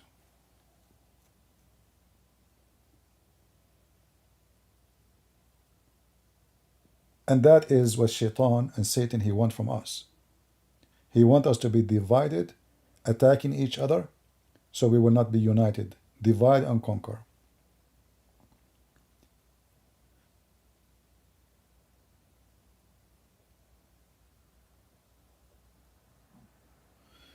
You heard of Adam Seeker? My friend Adam Seeker, he converted out of Islam because of me. You can ask him. Actually, I never heard of him. He told me. Once I received a call from Osama Dakdok. He said to me, there's a gentleman here, he left Islam because of you. He became a Christian. He would like to talk to you. And I spoke to him. So Adam Seeker, this is what they say. Otherwise, I don't know him, you know. According to Osama and him, they said he left Islam because of me. And this is what we are talking about, you see. We help the Muslims to leave Islam too, and then they will join us in the fight and they will become the best fighters. Do you see how important what we do? We have tons of thousands of people left Islam. But in the same time, you can do the same. By copying my videos, adding subtitle to your language, to your culture, whatever, and whatever you hear here, share it with your family. As you see, I stay for many hours, I lose my voice. You know, after you finish, after all this hour talking, maybe many of you do not know how much tiring it is. Your head will be like, you know, like you want to just relax.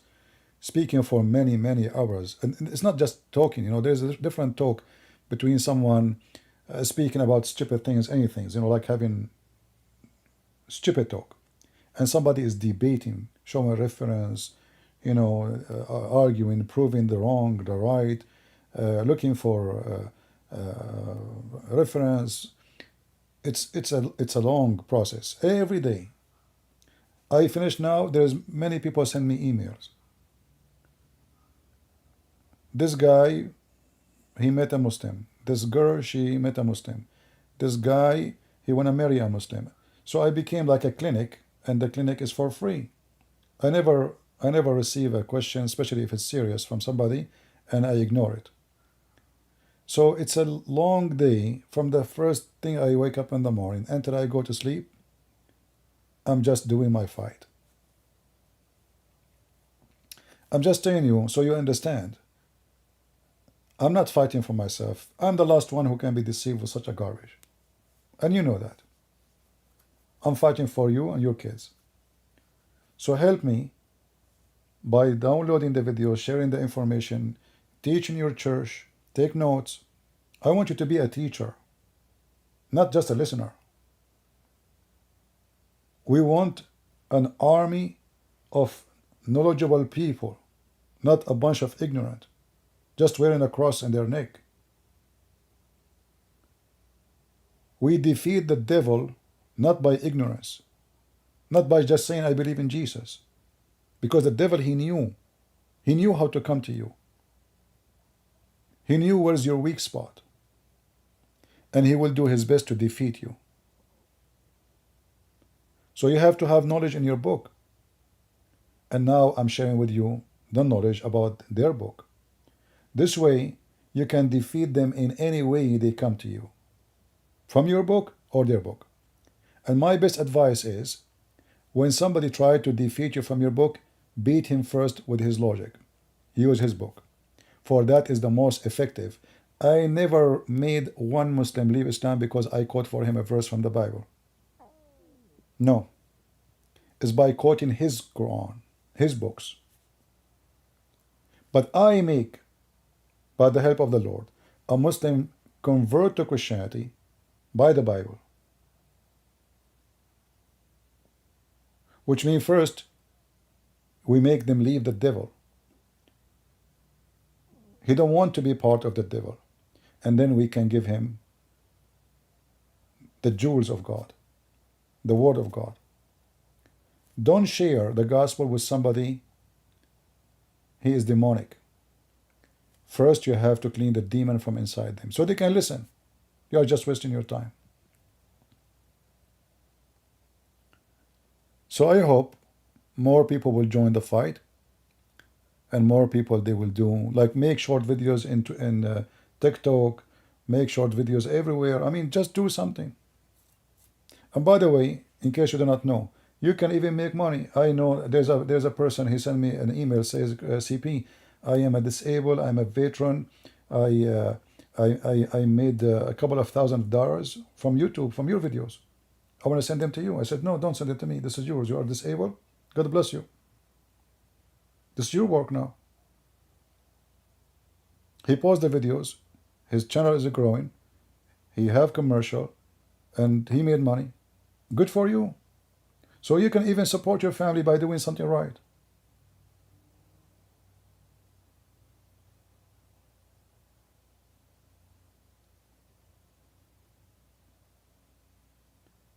Let us work.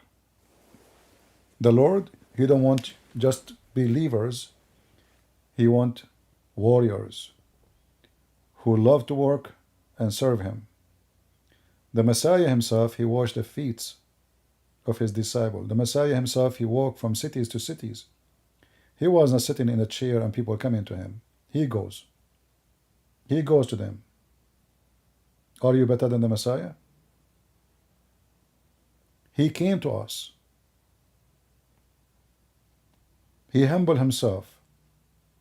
He took the cross. This is not just a work. This is way beyond work. So if we cannot be Christian just by defending the faith and doing what a Christian should do, so what are you about? What is it? What is your Christianity? It's just by waving your hand to Jesus? That is not what Christ he wants.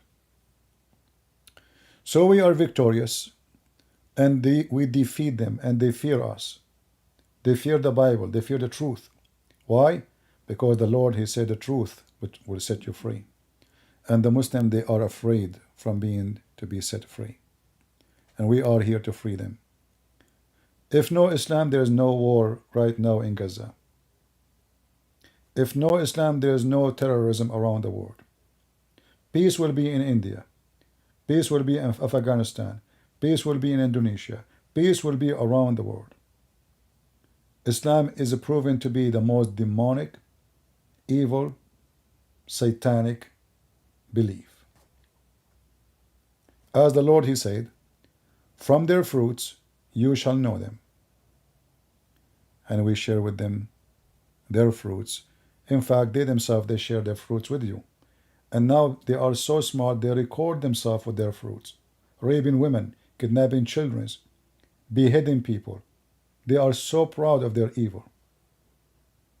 And just to let you know, there is some people who they are mentally ill, demonic in their heart. They appreciate evil. That's why they convert to Islam, even after they see all those videos. Because inside their heart, they are satanic.